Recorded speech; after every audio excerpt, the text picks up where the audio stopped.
विनेश फोगाट यहाँ आई थी आपसे मिलने के लिए। सबसे ताज़ा तस्वीर कल मैंने देखी, आपने भी ट्वीट किया और भूपेंद्र हुड्डा साहब ने भी ट्वीट किया।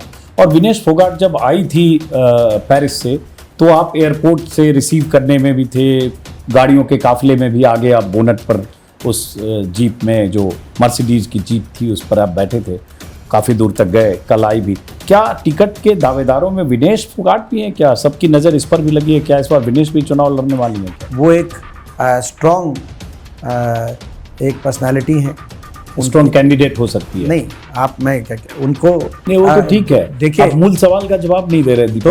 तो मैं दूंगा। हाँ, मतलब अगर विनेश चाहती हैं चुनाव लड़े, तो आपकी ओर से, कांग्रेस पार्टी की ओर से चुनाव लड़ाने के लिए दरवाजे खुले। हमारे जो वो चाहेंगी, दोनों जहां से चाहेंगे, हाँ, दोनों रास्ते। बीजेपी के लोगों ने इशू भी बनाया। ट्रोल किया, मैं आपसे पूछना चाहता हूं, बीजेपी के लोगों ने कहा कि कांग्रेस ने हाईजैक कर लिया और क्या उनको सम्मान नहीं देना चाहिए था? मैं पूछना चाहता हूं, ये भाजपा के जो सोशल मीडिया पे, क्या देश से बड़ी हो गई भाजपा?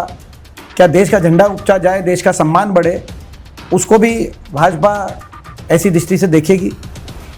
और उससे पहला प्रश्न मेरा ये है भाजपा के ट्रोलर्स के लिए, क्या महिला के सम्मान को भी राजनीतिक दृष्टि से देखा जाना चाहिए? चूंकि टिकट वितरण का एक मुख्य केंद्र भूपेंद्र हुड्डा और दीपेंद्र हुड्डा का ये घर भी है, और वो बाहर देखकर लगता है भाई, यहाँ से कुछ दूर पर कुमारी शैलजा रहती हैं, वहाँ कम लोग हैं, यहाँ उससे 10 गुना ज़्यादा लोग हैं। हो सकता है पार्टी के कुछ और नेताओं के पास भी लोग जा रहे हों, लेकिन ऐसा लग रहा है टिकट वितरण केंद्र ये घर है, ये बंगला है, सबसे अधिक यही लोग दावेदार आ रहे हैं। तो क्या मान लें कि इस बार टिकट में भूपेंद्र हुड्डा जी की ही चलने वाली है? जब हरियाणा की बात आती है तो भूपेंद्र सिंह हुड्डा के सामने कई बार केंद्रीय नेतृत्व भी मजबूर हो जाता है, नहीं चलती है कई बार उनकी। ये मैं समझता हूँ कि ये आप कह रहे हैं, कहने की बात कुछ भी कही जा सकती है, लेकिन हमारी जो प्रक्रिया मैंने आपको बता दी। अगर सारी कांग्रेस एकजुट है, तो ऐसा क्यों है कि हरियाणा मांगे इंसाफ करके सभा यात्रा दीपेंद्र हुड्डा अलग निकाल रहे हैं, और उधर कांग्रेस संघर्ष यात्रा कुमारी शैलजा अलग निकाल रही है? आज जब मैं आपसे बात कर रहा हूं, तो कल उनकी एक सभा है जिसमें कुमारी शैलजा हैं, रणदीप सुरजेवाला हैं, चौधरी वीरेंद्र सिंह हैं, वो अलग हैं।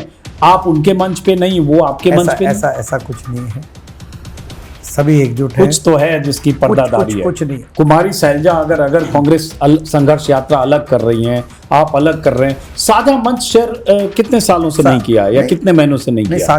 कोई साझा प्रचार नहीं कर रहे आप। 40 हमारे नेताओं को, स्टार प्रचारकों को या नेताओं को एक बस में बिठाकर पूरे हरियाणा में नहीं घुमाने वाले हम एक महीना, ना कोई बीजेपी घुमाने वाली। अच्छा, आप खारिज करते हैं कि हरियाणा कांग्रेस में कोई गुटबाजी? बिल्कुल खारिज कर रहे हैं, गुटबाजी तो है।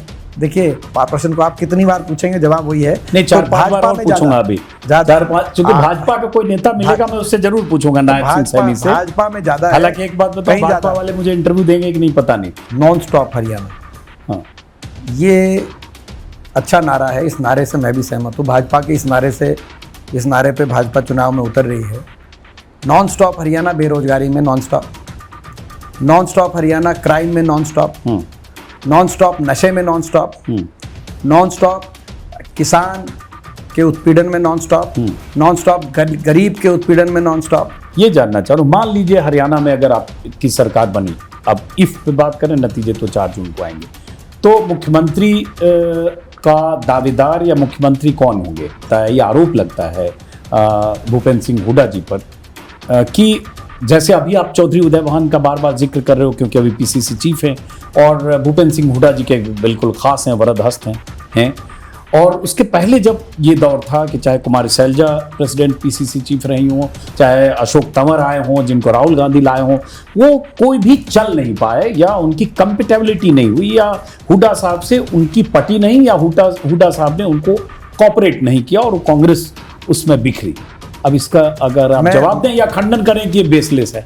नहीं, मैं कहते हैं हुड्डा साहब इस बात से, हुड्डा साहब का इतना दबदबा है कि हरियाणा कांग्रेस पर कब्जा कर लिया। सुनो, ये जो ये तात्पर्य आपका है, मैं इससे सहमत नहीं। चौधरी उदयभान जी को जिम्मेदारी दी, उनके नेतृत्व, उनको अध्यक्षता बड़ा में पसंद है आपको हुड्डा चौधरी साहब- हुड्डा उदयभान साहब जी। पे विश्वास व्यक्त चौधरी किया। उदयभान जी बहुत पसंद है और आपको। हुड्डा आप साहब- किसी पीसीसी चीफ का नहीं, नाम नहीं ले रहे, सिर्फ उनका ले रहे हैं। भाई हुड्डा साहब 2005 से 14 तक सीएम रहे, अजीत जी, अभी 10 साल अजीत और जी, अगर आप एक क्रिया एक है- शब्द सोचकर आप बोल रहे हो कि इसमें कोई स्लिप ऑफ टंग भी ना हो। तो क्या सोच के नहीं बोलना चाहिए? नहीं बोलिए नहीं, सोचकर। हम बिना सोचे हम कम बोलते हैं। मेरा एक ही लक्ष्य है कि हरियाणा में बदलाव होना चाहिए। भाजपा ने बहुत हरियाणा का नुकसान कर दिया। ये सही बात है कि आपने अपने इंटरव्यू में भाजपा आप नहीं लेके आए, लेकिन भाजपा आपने शुरू में काफी भाजपा बोली। भाजपा ने हरियाणा का बहुत नुकसान कर दिया। हरियाणा को जानने वाले बहुत सारे लोग कहते हैं कि अगर हरियाणा में कांग्रेस हारेगी तो कांग्रेस से ही हारेगी, बीजेपी से इस बार शायद ना हारे। बीजेपी तो ऐसे बहुत डरी हुई है इस बार हरियाणा को लेकर। जैसे नायब सिंह सैनी जो हरियाणा के मुख्यमंत्री हैं, उनका एक बयान देख रहा था, उन्होंने कहा कि हरियाणा में बीजेपी का तो मुकाबला ही नहीं कांग्रेस का। कांग्रेस में बाप बेटों मतलब भूपेंद्र सिंह हुड्डा और दीपेंद्र हुड्डा का मुकाबला सुरजेवाला और शैलजा से है। आप उनसे पूछिए। अभी एक मीटिंग हुई थी शायद 2 ही दिन पहले, जिसमें एक तस्वीर देखी हमने कि जो मीटिंग थी 36-37 लोग हैं उस जो चुनाव की समिति वो है हमारी जो। पेशी है। तो दीपेंद्र जी मैं आ रहा हूँ, उसमें एक वीडियो जब देखा हमने 40 सेकंड का एक वीडियो आया जिसमें कुमारी शैलजा बीच में बैठी हैं जो पार्टी महासचिव हैं, सांसद हैं और केंद्रीय मंत्री रही हैं, और भूपेंद्र सिंह हुड्डा जी बैठे हैं आपके पिता, और दूसरी तरफ रणदीप सुरजेवाला बैठे हैं। तीनों बैठे हैं उस वीडियो में, तीनों बात करते तो नहीं दिख रहे हैं, लेकिन उस वीडियो को देखकर बहुत सारे लोग कह रहे हैं कि ये तीनों में अगर आपसी सामंजस्य बहुत अच्छा हो जाए, आपसी संवाद बहुत अच्छा हो जाए और कहीं बीच में दुराव ना हो तो हरियाणा में कांग्रेस को जीतने से कोई रोक नहीं सकता। देखिए खुश ये होता प्रश्न इसलिए पूछ रहा हूँ क्योंकि आप ही की पार्टी के अगर कोई सांसद कहेंगे कि 5 की जगह 8 जीत जाते। इसके बाद ये भी तो पूछ सकते हैं आप कि भाई ठीक है हमने इतने प्रश्न पूछे, लेकिन एक प्रश्न ये भी बता दीजिए कि सबसे अच्छा प्रदर्शन क्यों रहा? हाँ चलिए आप बताइए।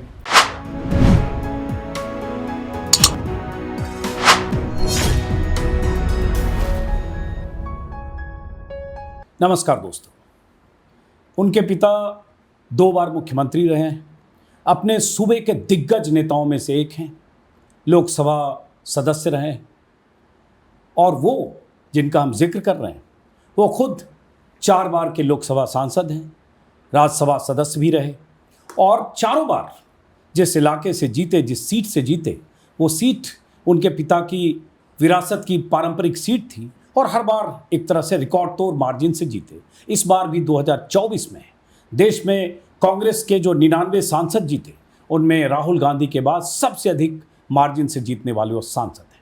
और इस बार जब उनके सूबे में चुनाव का ऐलान हो चुका है, तब पिता पुत्र की जोड़ी सियासी बिसात बिछाने में जुटी है। हम बात कर रहे हैं दीपेंद्र हुड्डा की, और इनके पिता का नाम है भूपेंद्र सिंह हुड्डा।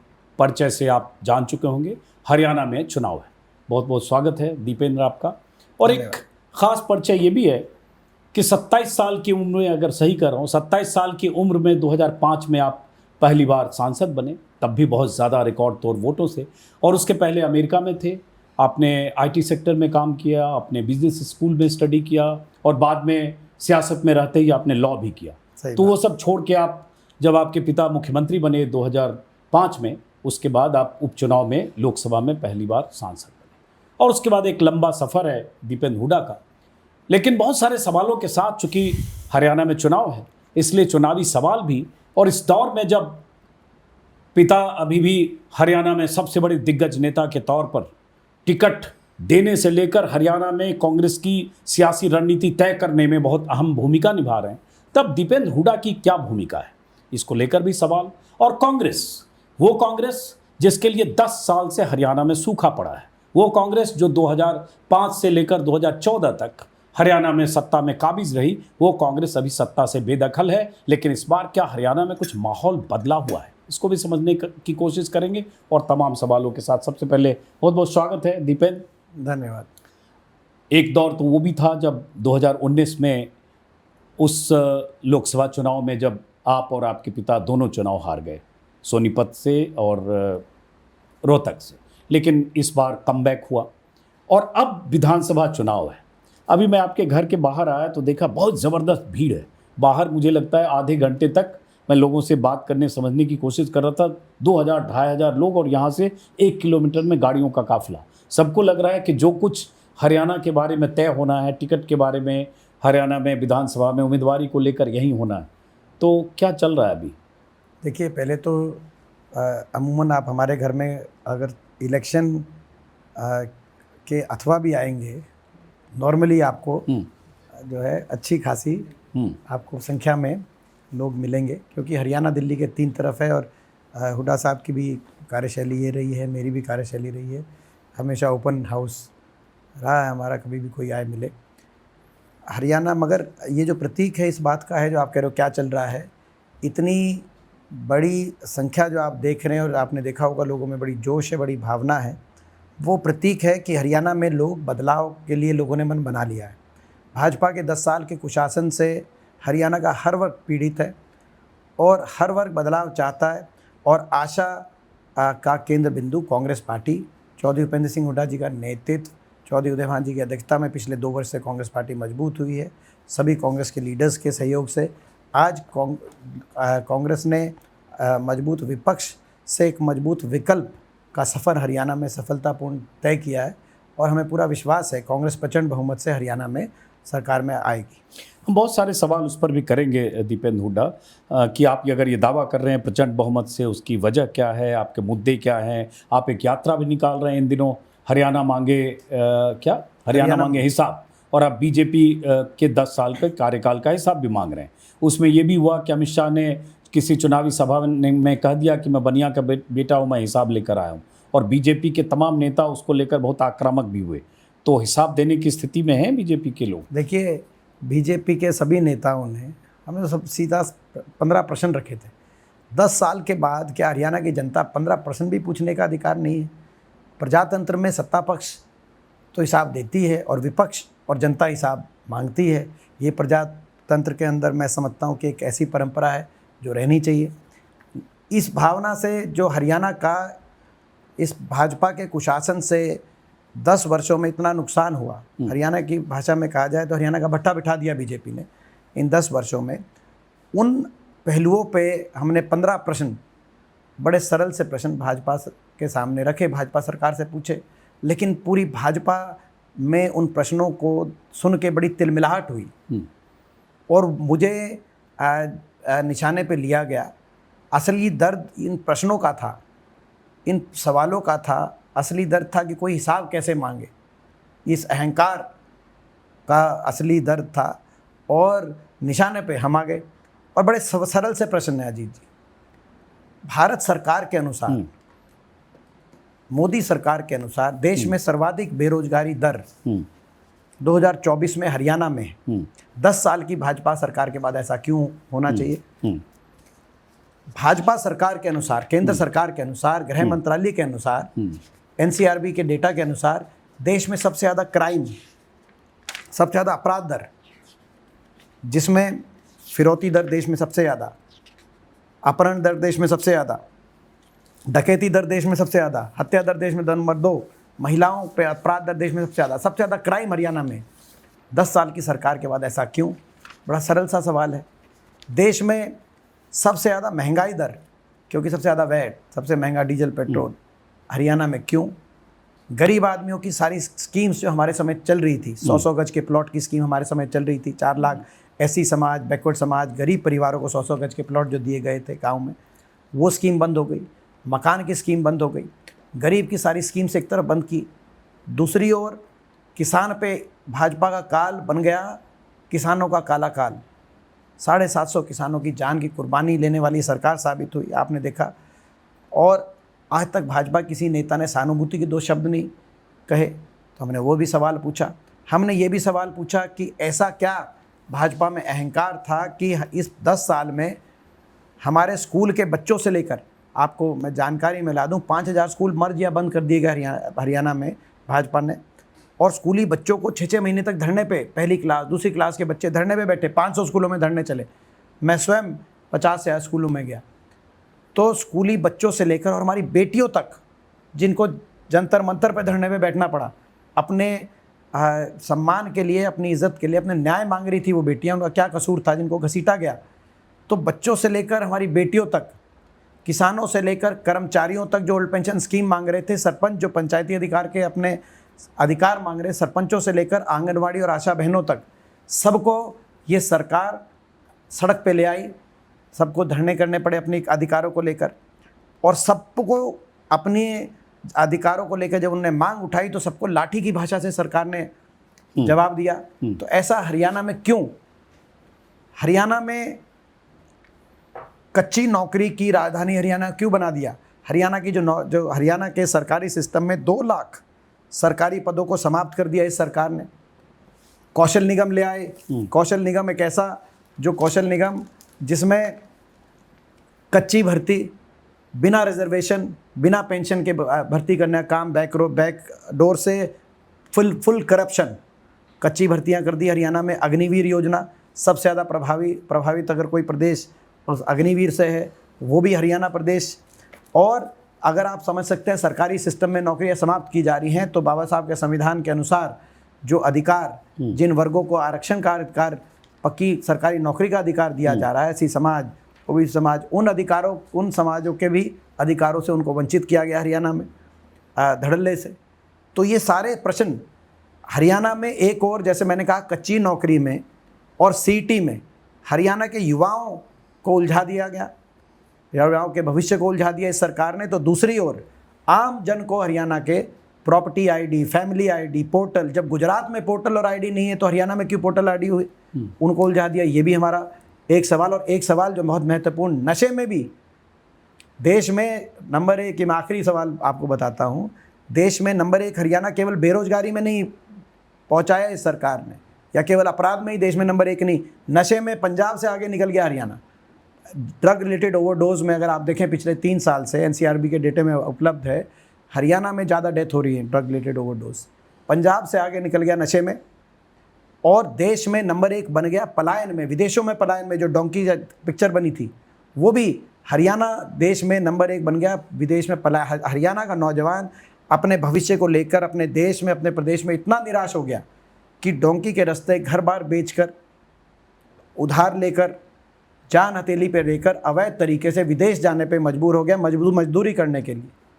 ये आज हरियाणा की वास्तविकता है इन 10 वर्षों में। अच्छा। और इसके बाद हमने जब ये कहा कि 15 सवाल है सरल से, हम सरकार से पूछना चाहते हैं, हरियाणा की जनता जानना चाहती है, इनका जवाब दे सरकार, तो उल्टा निशाने पे हम। अच्छा, जैसे आपने तो गिना दिया धड़ल्ले से, मैंने इसलिए सुन भी लिया कि आपने पूरी बात, चूँकि आप ये अपनी सभाओं में कह रहे हैं, जो यात्रा निकाल रहे हैं, मैं ये 10-12 पन्ने जो अखबार में विज्ञापन में रोज छपे 1 महीने के दौरान, महारा हरियाणा, नॉन स्टॉप हरियाणा, और लाल डोरा मुक्त गांव में रहते हैं, अंग्रेज़ों के समय चला आ रहा लाल डोरा से गांव मुक्त हो गया, और बिना खर्चा पानी पर्ची, बिना पर्ची सरकारी नौकरी कैसे मिल रही है। 10 साल में 1,32,000 युवाओं को योग्यता के आधार पर नौकरियां मिली। ऐसे ही बच्चे गुणवत्तापूर्ण शिक्षा कैसे ले रहे हैं। दुनिया भर की ऐसे विज्ञापन से लग रहा है जैसे हरियाणा में तो बहुत अच्छा काम हो रहा है, सरकारी नौकरी, प्राइवेट सेक्टर में भी काम हो रहा है। ड्रोन दीदी की योजना है, कुछ 12वीं पास युवाओं को 1200 रुपये मिल रहे हैं, स्नातक को 2000 रुपये तक का बेरोजगारी भत्ता है। तो भरा हुआ विज्ञापन, इसको देखकर तो लग रहा है कि सब कुछ हरियाणा में अच्छा हो रहा है, आप सिर्फ उसमें कुछ खामी कुछ ढूंढ रहे हैं। ये देखिए, अब बिना टेंशन घर बैठे 3000 मासिक पेंशन पाते हैं। ये भरा हुआ विज्ञापन, 24 घंटे बिजली मिल रही है, प्रदेश के हर गांव में बिजली उपलब्ध है, ये देखिए भरा हुआ है। हाँ, तो इसको देखकर तो लग रहा है कि सब कुछ हरा ही हरा है वहाँ। नहीं, सही। आपने ये जो सारे विज्ञापन दिखाए, हाँ, मैं भी पार्शली सहमत हूँ। नॉन स्टॉप हरियाणा, हाँ, ये अच्छा नारा है, इस नारे से मैं भी सहमत हूँ। भाजपा के इस नारे पे भाजपा चुनाव में उतर रही है। नॉन स्टॉप हरियाणा बेरोजगारी में non stop, non stop Haryana crime में नॉन स्टॉप, नॉन स्टॉप नशे में नॉन स्टॉप, नॉन स्टॉप किसान के उत्पीड़न में नॉन स्टॉप, नॉन स्टॉप गरीब के उत्पीड़न में non stop, non stop Haryana विदेश के, हरियाणा के युवाओं के विदेश में पलायन पे non stop, non stop Haryana हर वर्ग पे लाठी चार्ज में नॉन स्टॉप, 10 साल तक लाठियां बरसी हरियाणा में, नॉन स्टॉप हर वर्ग को धरने प्रदर्शन करने पड़े हो जिस प्रदेश में, नॉन स्टॉप धरने प्रदर्शन चले हरियाणा में, ये नॉन स्टॉप है। और नॉन स्टॉप जनता के तिरस्कार में और सरकार के अहंकार में, 10 साल तक इनका अहंकार, भारतीय जनता पार्टी का अहंकार नॉन स्टॉप हरियाणा में रहा है। इसका प्रमाण यही है।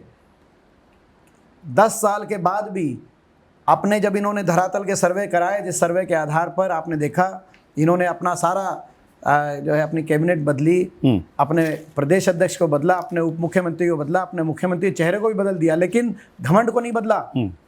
जब हमने सवाल पूछा कि जनता को हिसाब दो, तो कहा ये कैसे हिसाब मांग रहे हैं। नहीं, वो तो कह रहे हैं कि भाई आपके राज में इतना करप्शन और बीजेपी के नेताओं के तमाम इंटरव्यू हैं, बयान हैं, जो चीफ मिनिस्टर हैं हरियाणा के, उनके आपके राज मतलब भूपेंद्र जी हुड्डा के समय के करप्शन का जिक्र कर रहे हैं, बड़े बड़े घोटाले हुए, 10 साल में उस समय का हिसाब पहले दें, जो CLU का खेल हुआ, पैसे देकर नौकरियां आपसे पूछता हूँ, ये सारे बयान केंद्रीय मंत्री से लेकर चुनाव प्रभारी धर्मेंद्र प्रधान सब सही है। मैं अब इसमें भी पूछता हूँ, 10 साल इनकी सरकार थी, अगर कोई भ्रष्टाचार का कोई कार्य हुआ हो तो क्या एक भी किसी मामले में कहीं चार्जशीट होनी चाहिए थी कि नहीं होनी चाहिए थी? हुड्डा साहब पे आज तक किसी एक भी मामले में चार्जशीट या उनकी सरकार के समय किसी भी मंत्री पे किसी अधिकारी को चार्जशीट होनी? 10 साल तो इन्हीं की जांच एजेंसियां थी। बाकी आपने देखा तो ये इस बात यानी कि या तो 10 साल जो भ्रष्टाचार अगर हुआ था तो इनकी जो जांच एजेंसियां हैं और इनकी जो सारी हैं उन्होंने ठीक से काम कार्य नहीं किया। और ये बयान केवल राजनीतिक है, ये बयान राजनीतिक है कि कुछ कहने को नहीं मिला, अपनी उपलब्धि नहीं बता रहे।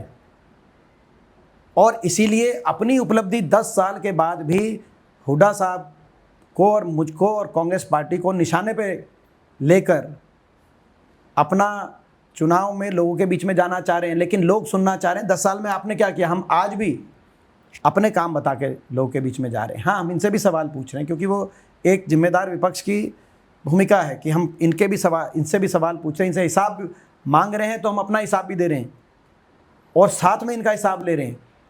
हमारे समय किसी भी क्षेत्र में आप देखिए, इंफ्रास्ट्रक्चर में देखिए, आपको मैं बताऊं, इसी बात से आप समझ जाएंगे।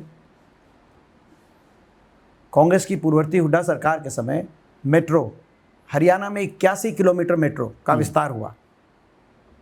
4 शहर हरियाणा के मेट्रो से जोड़ने का काम हमने किया, गुड़गांव, फरीदाबाद, बल्लभगढ़, बहादुरगढ़। 10 साल की बीजेपी खट्टर सरकार में 1 इंच भी नहीं मेट्रो की लाइन में कहीं विस्तार, एक खंबा मेट्रो का नहीं।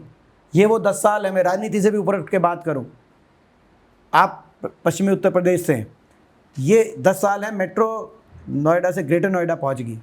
मैं राजनीति से 10 साल में मेट्रो का एक खंबा भी ना बनना।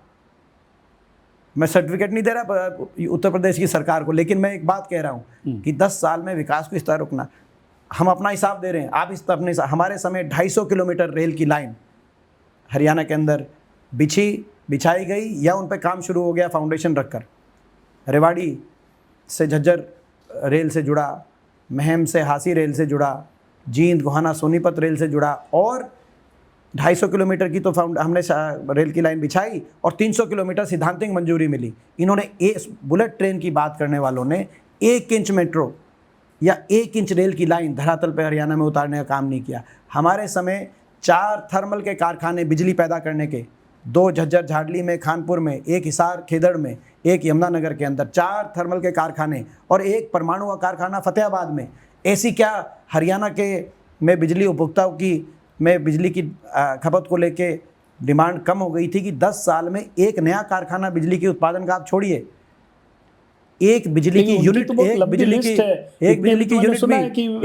यूनिट भी नहीं इन्होंने बनाई। अगर बढ़ाई 10 साल में तो अदानी से जो बिजली, अदानी समूह से जो पावर परचेज एग्रीमेंट जो चल रहा था 25 साल का हरियाणा में, हमारी सरकार के समय हुआ था, उसको रिवाइज करके रेट बढ़ाकर, जबकि पीपीए में कभी रेट बढ़ता नहीं, महंगी बिजली खरीदने का काम इस सरकार ने किया। मगर बिजली की प्रोडक्शन बढ़ाने के लिए एक थर्मल का कारखाना या एक कहीं यूनिट भी बढ़ाने के लिए कार्य नहीं किया। मैं तो अभी इंफ्रास्ट्रक्चर की बात बता रहा हूँ।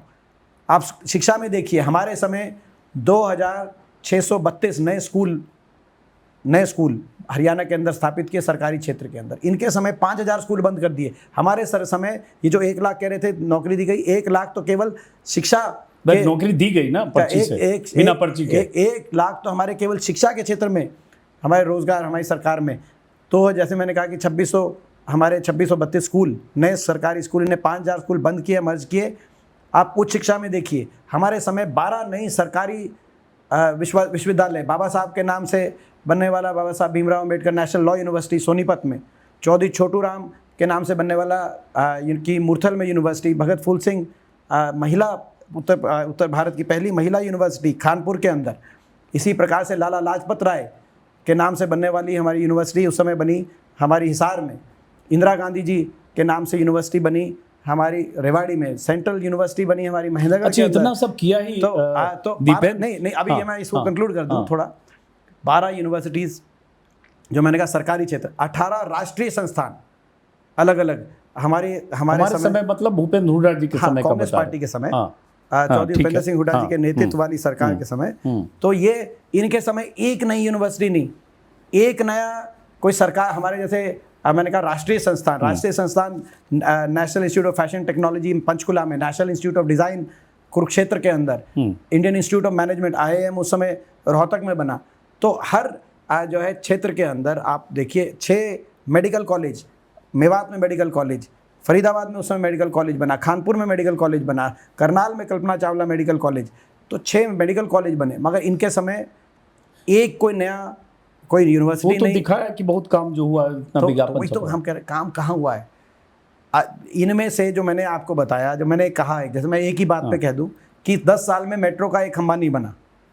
खट्टर साहब मेट्रो का खंभा बताएं, जहाँ पे नया खंभा बना एक ही, वो बताएं, मैं भी आ जाऊंगा, आप भी चल पड़ना, खट्टर साहब को बुला लीजिए। और हमारे समय ना मेट्रो आई हो, बहादुरगढ़ में, गुड़गांव में, फरीदाबाद, बल्लभगढ़ में, आपने 10 साल विकास की पटरी से उतार के हरियाणा को बेरोजगारी की पटरी में, कुशासन की पटरी में आज आपने चढ़ा दिया हरियाणा को। हरियाणा आज देश में हाईएस्ट क्राइम, बेरोजगारी के स्तर पे आप हरियाणा को ले आए, और आप जो अच्छा आपने बहुत लंबा काम गिनाया।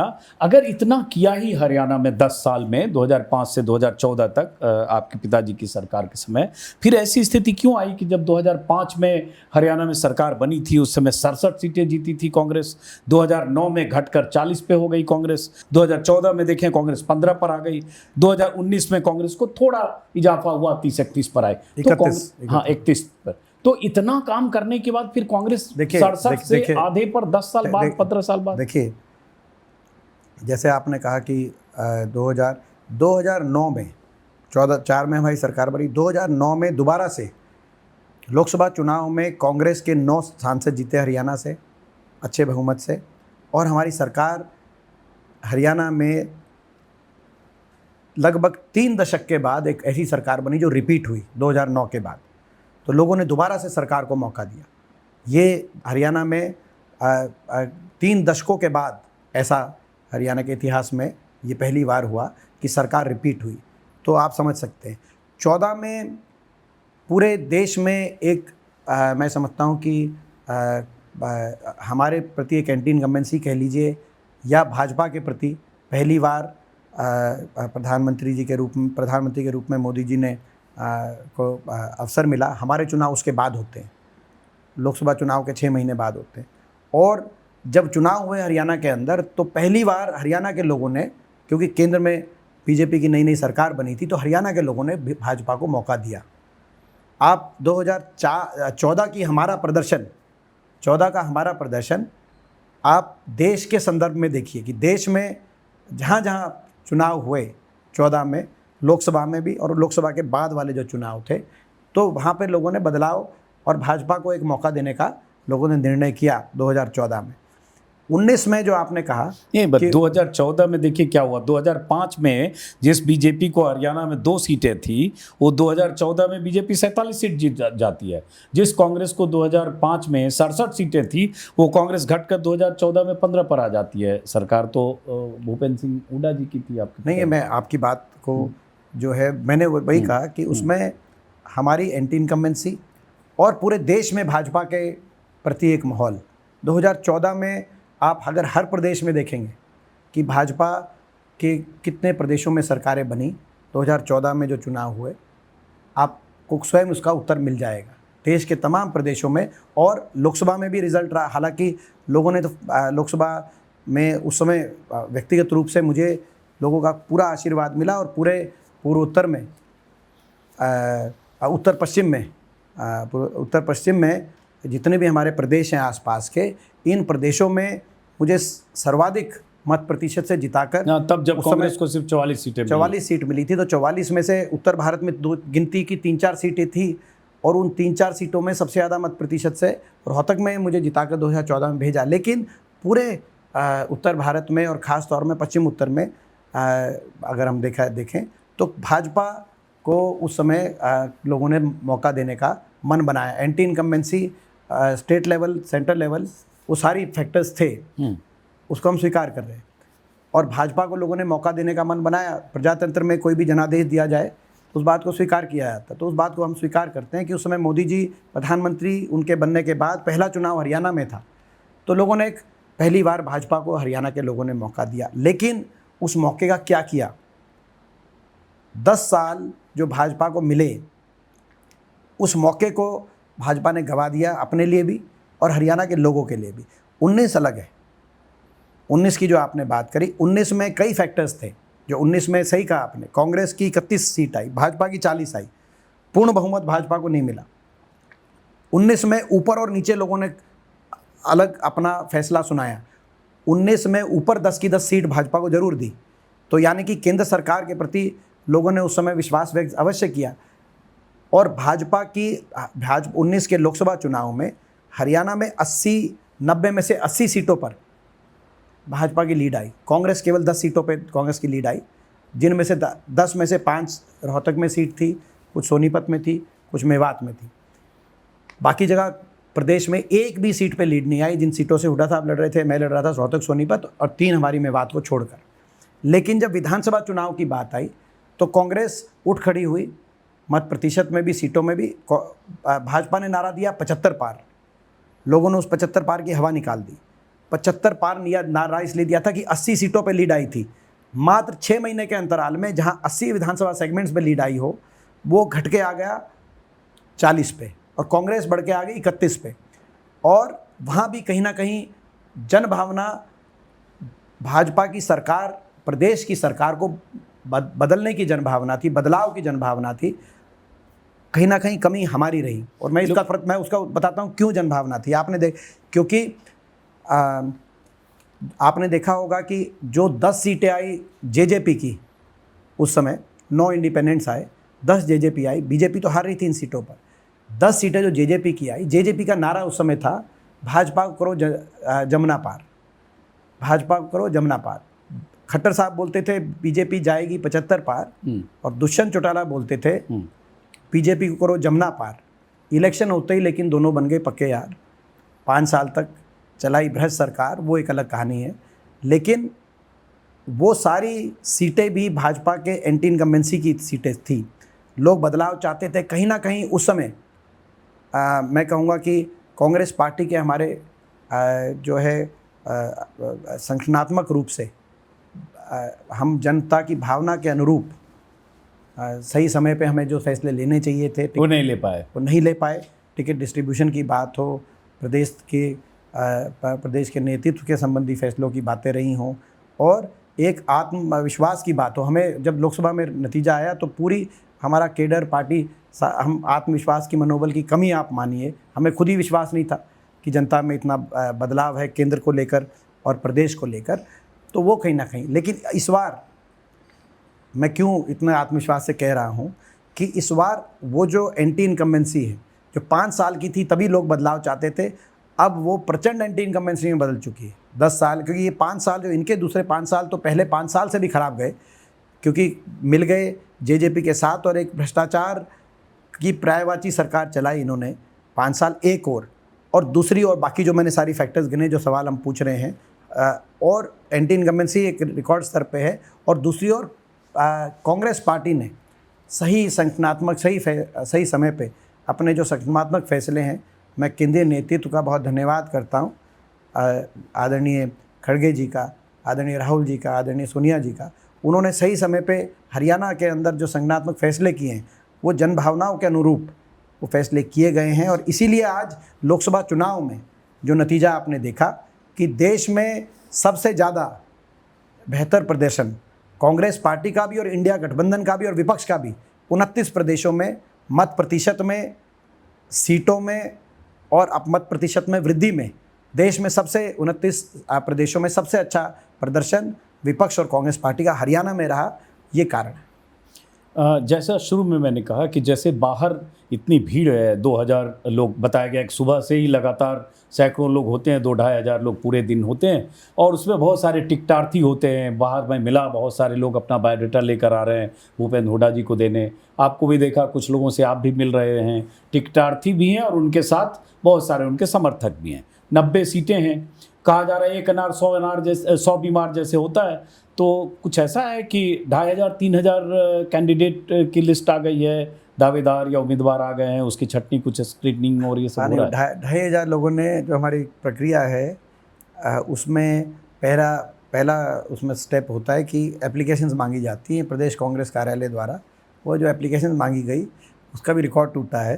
तो 2500 लोगों ने अप्लाई किया है, जो कि इस बात का प्रतीक है कि जो कांग्रेस के पक्ष में लहर आज हरियाणा बनी है, लोग बदलाव चाह रहे हैं कि कांग्रेस का आम कार्यकर्ता, आम नेता, साधारण, वो भी ये मानता है कि अगर मौका मिलेगा कांग्रेस पार्टी की तरफ से तो वो चुनाव जीतने में सक्षम है। शायद इतनी बड़ी संख्या में कभी लोगों ने इतने 2500 90 सीटों पे आप अंदाज़ा लगा सकते हैं।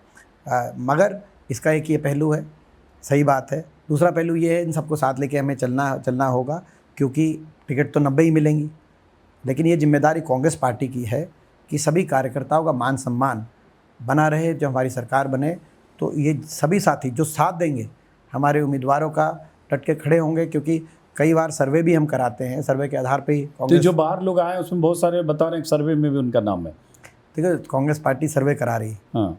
और ये हमारी प्रक्रिया का हिस्सा है। स्क्रीनिंग कमेटी रहती है, सर्वेज होते हैं, सीसी के अंदर बात जाती है और केंद्रीय नीति टिकटों का फैसला करता है। अब इसमें कई बार ऐसा भी रहता है कि सर्वे बहुत निकट भी रहते हैं। तो ऐसा नहीं है कि दूसरा प्रत्याशी या दूसरा जो कांग्रेस पार्टी का नेता है वो उसको कम आंका जाना चाहिए। इसीलिए जिम्मेदारी पार्टी की है कि टिकट एक को मिलेगी, लेकिन सरकार जब बनेगी, और हुड्डा साहब इसमें कह चुके हैं बड़े स्पष्ट रूप से, जब सरकार बनेगी तो सभी जो मजबूत साथी होंगे, जिनको नहीं टिकट मिल पाई लेकिन जो साथ खड़े रहेंगे, उनको तुरंत उस सरकार में भागीदारी मिलेगी।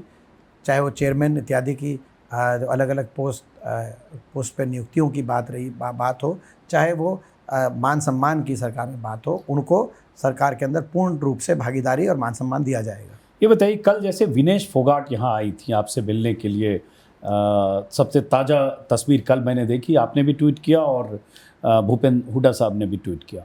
और विनेश फोगाट जब आई थी पेरिस से, तो आप एयरपोर्ट से रिसीव करने में भी थे, गाड़ियों के काफ़िले में भी आगे आप बोनट पर उस जीप में, जो मर्सिडीज़ की जीप थी, उस पर आप बैठे थे, काफ़ी दूर तक गए। कल आई भी। क्या टिकट के दावेदारों में विनेश फोगाट भी हैं? क्या सबकी नज़र इस पर भी लगी है? क्या इस बार विनेश भी चुनाव लड़ने वाली हैं क्या? देखिए, विनेश हमारे देश की आन बान और शान है।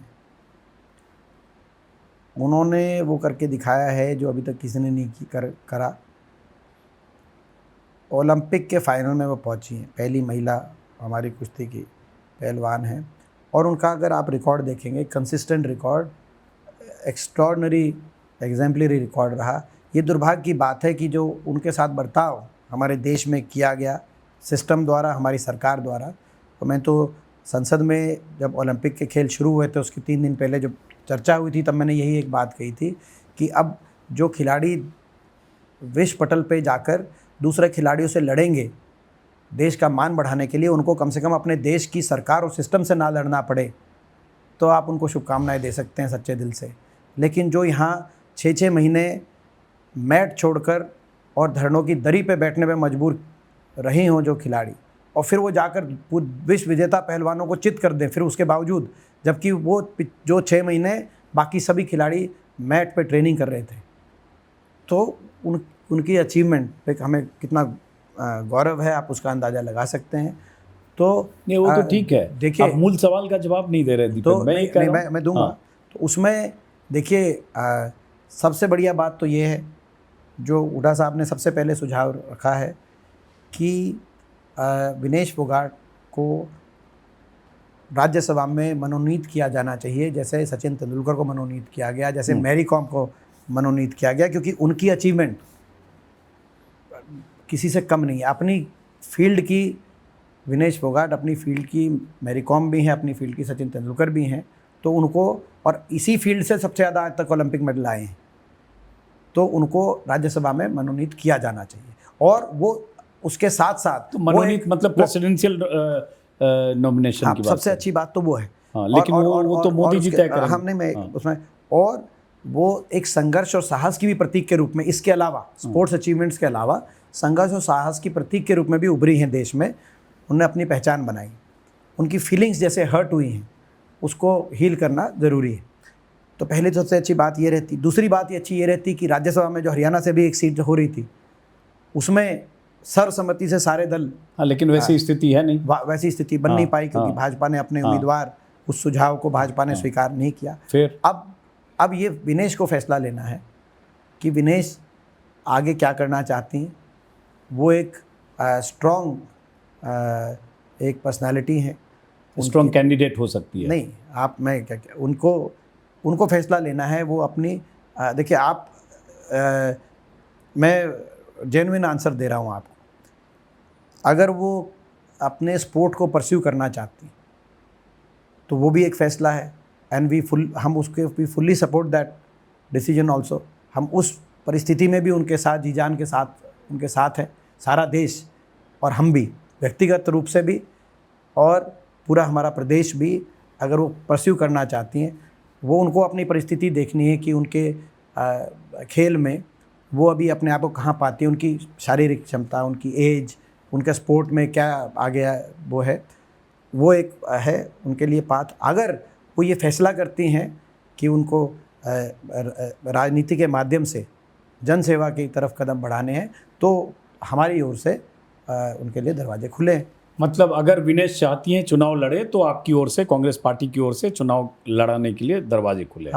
हमारे जो वो चाहेंगी, दोनों रास्ते, जहाँ से चाहेंगी, हाँ, दोनों रास्ते, अगर वो जो है, अगर स्पोर्ट अपना परस्यू करना चाहती, ये फैसला देखिए हम, आप और हम मिलके नहीं करेंगे, इस चर्चा के माध्यम से, ये आपको भी नहीं इस बात को तूल देनी चाहिए, ना हमें देनी चाहिए।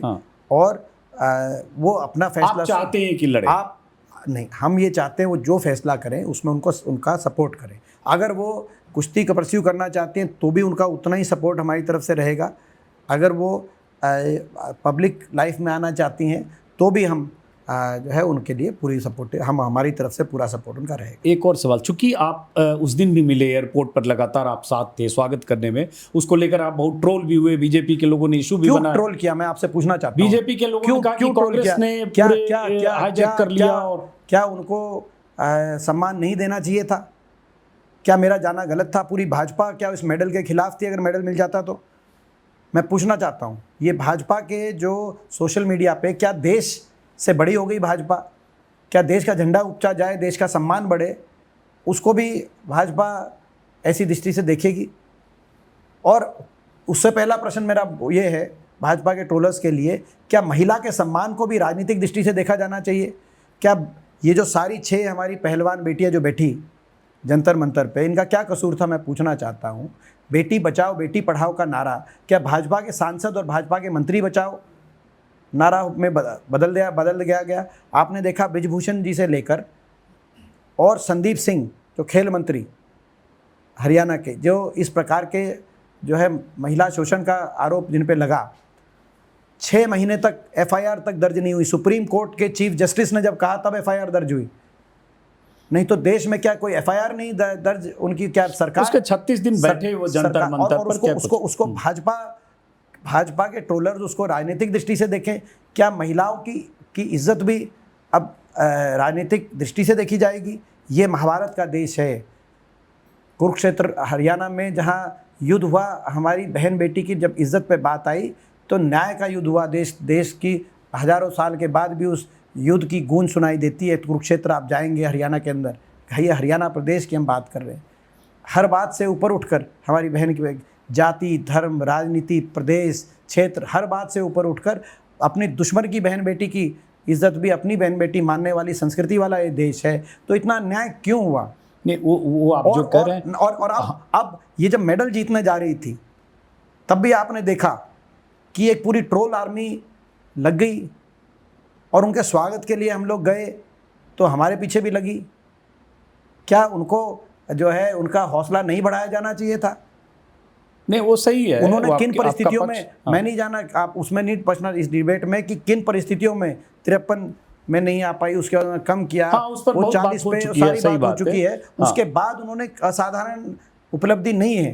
हाँ, अब एक सवाल सिर्फ उसी से जुड़ा हुआ, चूंकि देखिए तस्वीर आती है तो ये सवाल उठते हैं, आज के अखबारों में भी छपा है। क्या विनेश ने कोई ऐसी मंशा जताई अगले 10-15 दिन में हम ये खबर देख सकते हैं कि विनेश फोगाट कांग्रेस की उम्मीदवार हो रही? नहीं। भाई अब अगर कुछ होगा तो क्लियर हो चुका होगा, चूंकि आप लोगों से मिल चुकी, पारिवारिक मीटिंग हो चुकी, उनके पति भी आए थे। नहीं, इस प्रकार की कोई बात अभी नहीं हुई है, नहीं, लेकिन ओपन है वो भी और आप भी। नहीं, इस प्रकार की कोई बात नहीं हुई है। जैसे मैंने कहा, ना कोई मंशा की बात है, ये उनका व्यक्तिगत फैसला है। इसके व्यक्तिगत फैसले में वो क्या फैसला लेंगी, उसके बाद जो भी वो फैसला लेंगी उसमें हम उनका साथ देंगे। अब बात आती है टिकट, चूंकि टिकट वितरण का एक मुख्य केंद्र भूपेंद्र हुड्डा और दीपेंद्र हुड्डा का ये घर भी है और वो बाहर देख कर लगता है भाई यहाँ से कुछ दूर पर कुमारी शैलजा रहती हैं, वहाँ कम लोग हैं, यहाँ उससे 10 गुना ज़्यादा लोग हैं। हो सकता है पार्टी के कुछ और नेताओं के पास भी लोग जा रहे हों, लेकिन ऐसा लग रहा है टिकट वितरण केंद्र ये घर है, ये बंगला है, सबसे अधिक यहीं लोग दावेदार आ रहे हैं। तो क्या मान लें कि इस बार टिकट में भूपेंद्र हुड्डा जी की ही चलने वाली है? ऐसा है।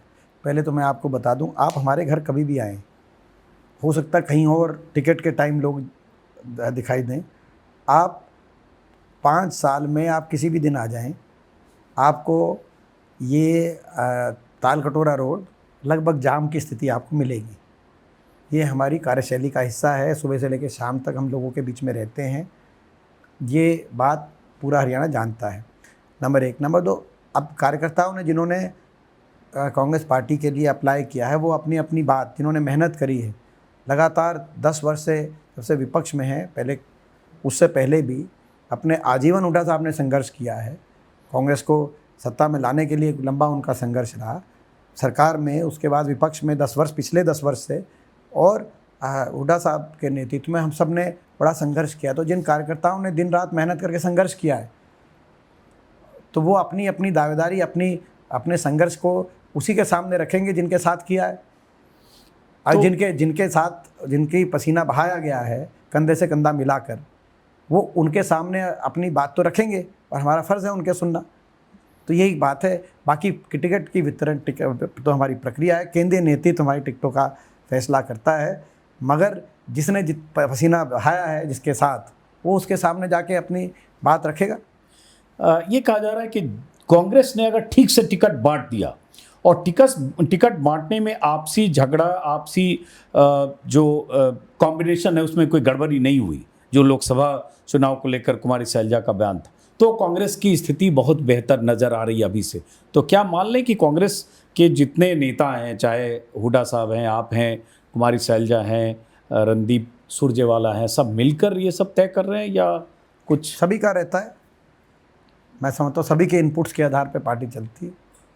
सभी के इनपुट्स होते हैं उतने और सबकी उतनी चलती है, चल किसकी ज़्यादा रही है? देखिए, केंद्रीय नेतृत्व की हमारी प्रक्रिया है, हमारी एक जो पार्टी की परंपराएं, प्रक्रियाएं हैं, वेल डिफाइंड है। हमारी स्क्रीनिंग कमेटी होती है, अजय माकड़ जी चेयरमैन है, पहले एप्लीकेशंस आती हैं, स्क्रीनिंग कमेटी सभी स्टेट के लीडर्स से उनके व्यूज़ लेते हैं, प्रदेश अध्यक्ष और नेता विपक्ष जिसमें प्रमुख हैं और बाकी जो सीनियर लीडर्स हैं उनसे भी इनपुट्स लिए जाएंगे। स्क्रीनिंग कमेटी जहाँ जहाँ निष्कर्ष पे पहुँचेगी, सिंगल पैनल जाएगा CC में, जो हमारी सेंट्रल इलेक्शन कमेटी है, और जहाँ नहीं एकमत किया जा सकता है वहाँ पे पैनल चला जाएगा 2-3 कैंडिडेट्स का, और फिर केंद्रीय नेतृत्व सारी बातों को देखते हुए, उनका अपना सर्वे है केंद्रीय नेतृत्व के पास, हमारा अपना सर्वे प्रदेश में जो चल रहा है। तो इन सभी बातों से केंद्रीय नेतृत्व बोले तो केंद्रीय नेतृत्व हमारे सोनिया जी, राहुल जी, हाँ बिल्कुल, हमारे राष्ट्रीय अध्यक्ष, हमारे पूर्व राष्ट्रीय अध्यक्ष और हमारी सेंट्रल इलेक्शन कमेटी। तो टिकट का वितरण वहाँ से होगा। लेकिन कहते हैं कि जब हरियाणा की बात आती है तो भूपेंद्र सिंह हुड्डा के सामने कई बार केंद्रीय नेतृत्व भी मजबूर हो जाता है, नहीं चलती है कई बार उनकी। ये मैं समझता हूँ कि ये आप कह रहे हैं, कहने की बात कुछ भी कही जा सकती है, लेकिन हमारी जो प्रक्रिया मैंने आपको बता दी।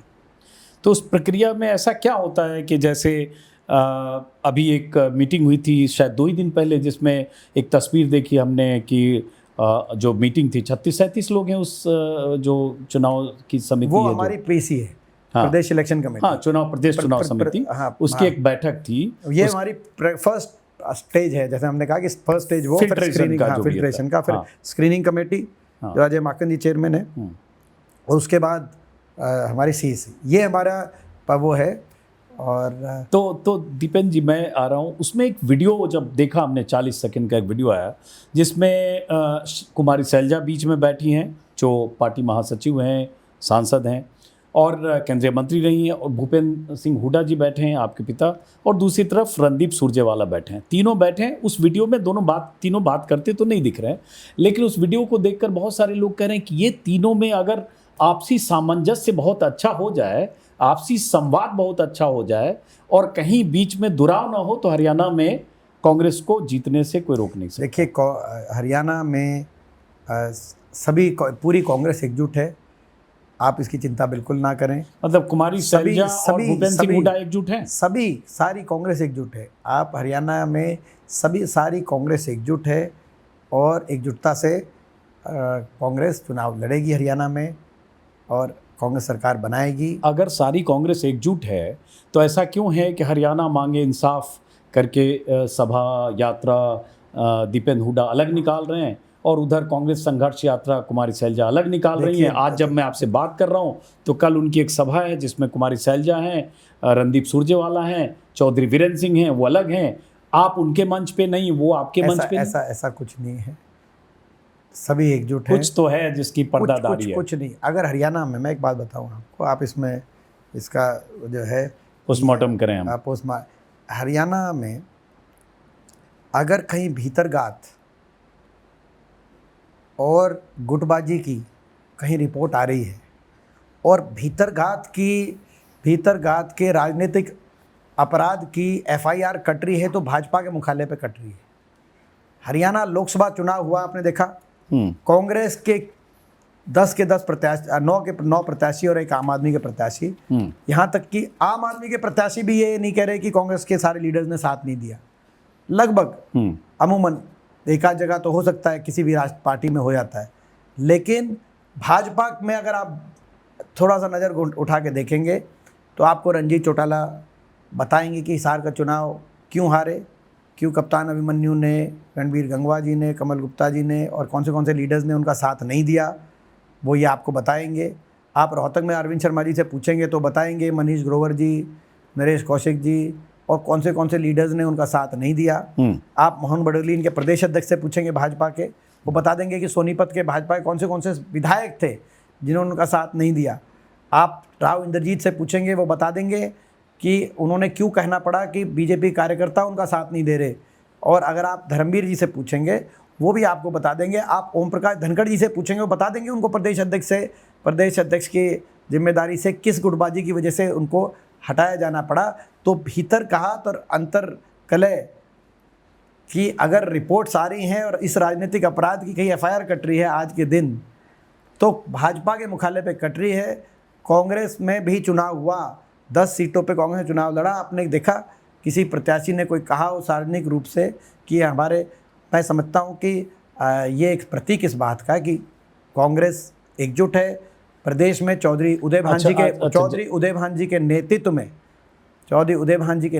में, उनकी अध्यक्षता में, चौधरी भूपेंद्र सिंह हुड्डा जी हमारे नेता विपक्ष के नेतृत्व में, चौधरी उदय भान जी की अध्यक्षता में, कांग्रेस के सभी तमाम लीडर्स के सहयोग से, कांग्रेस के कार्यकर्ताओं की मेहनत से और लोगों के आशीर्वाद से प्रचंड बहुमत से हरियाणा में कांग्रेस की सरकार बनाएंगे। अच्छा, आपने जैसे बीजेपी की इंटरनल बिकरिंग का बहुत जिक्र किया, लेकिन ऐसे भी हरियाणा में अगर चले जाएं, रोहतक, रेवाड़ी, आसपास कहीं भी, आपके यहाँ भी अगर ऑफ द रिकॉर्ड बात करें तो यहाँ भी लोग बताएंगे कि हुड्डा जी का अलग ग्रुप है, कुमारी शैलजा का अलग है, उनके साथ वो हैं, चौधरी उदय भान हुड्डा जी के कैंप के हैं, और उसके बाद टिकट में आपस में गुटबाजी है। गुटबाजी इतनी है कि अभी कुछ दिन पहले राहुल गांधी के साथ और हाईकमान के साथ जो बैठक हुई, उसमें चौधरी उदय भान और कुमारी शैलजा में वहाँ तू मैं की नौबत हो गई, बीच बचाव राहुल गांधी को करना पड़ा, जिसमें कई प्रदेश अध्यक्ष दूसरे राज्यों के लोग भी थे। गलत खबर है आपको। कुमारी शैलजा ने कहा कि हमें पार्टी मीटिंग में बुलाया नहीं जाता है, उदय भान ने कहा ये आती नहीं है। नहीं, आप अंदर थे नहीं। मैं जो अखबारों में छपा। मगर मैं आपको जैसे मैंने बताया कि हरियाणा में कांग्रेस अगर एकजुट नहीं होती, चौधरी उदय भान जी की अध्यक्षता में और नेता विपक्ष हुड्डा साहब के नेतृत्व में, आज लोकसभा में देश में सबसे ज़्यादा बेहतर प्रदर्शन विपक्ष का हरियाणा में नहीं होता। और हरियाणा में सबसे बेहतर अगर नतीजा आया है देश में, तो आप लोगों को तो देखना चाहिए कि हरियाणा में जो केंद्रीय नेतृत्व है उसने जो जिम्मेदारी सौंपी है उदय भान जी पे विश्वास व्यक्त किया है, हुड्डा साहब पे विश्वास व्यक्त किया है, तो उस केंद्रीय नेतृत्व के फैसले से हरियाणा में देश में सबसे अच्छा जो रिजल्ट आया है वो क्यों आया है? क्योंकि कांग्रेस एकजुटता से चली है। ये कह रहे हैं कि चौधरी उदय भान और भूपेंद्र सिंह हुड्डा तो एकजुट हैं ही, उसमें कोई विवाद ही नहीं है। चौधरी उदय भान भूपेंद्र सिंह हुड्डा के खासम खास हैं, वो पूरे एकजुट हैं, बाकी लोग दूसरा गुट है। और जो आप कह रहे हैं कि बहुत अच्छा रिजल्ट है, नो डाउट हरियाणा में 10 में 5 सीटें आपने जीती 50%।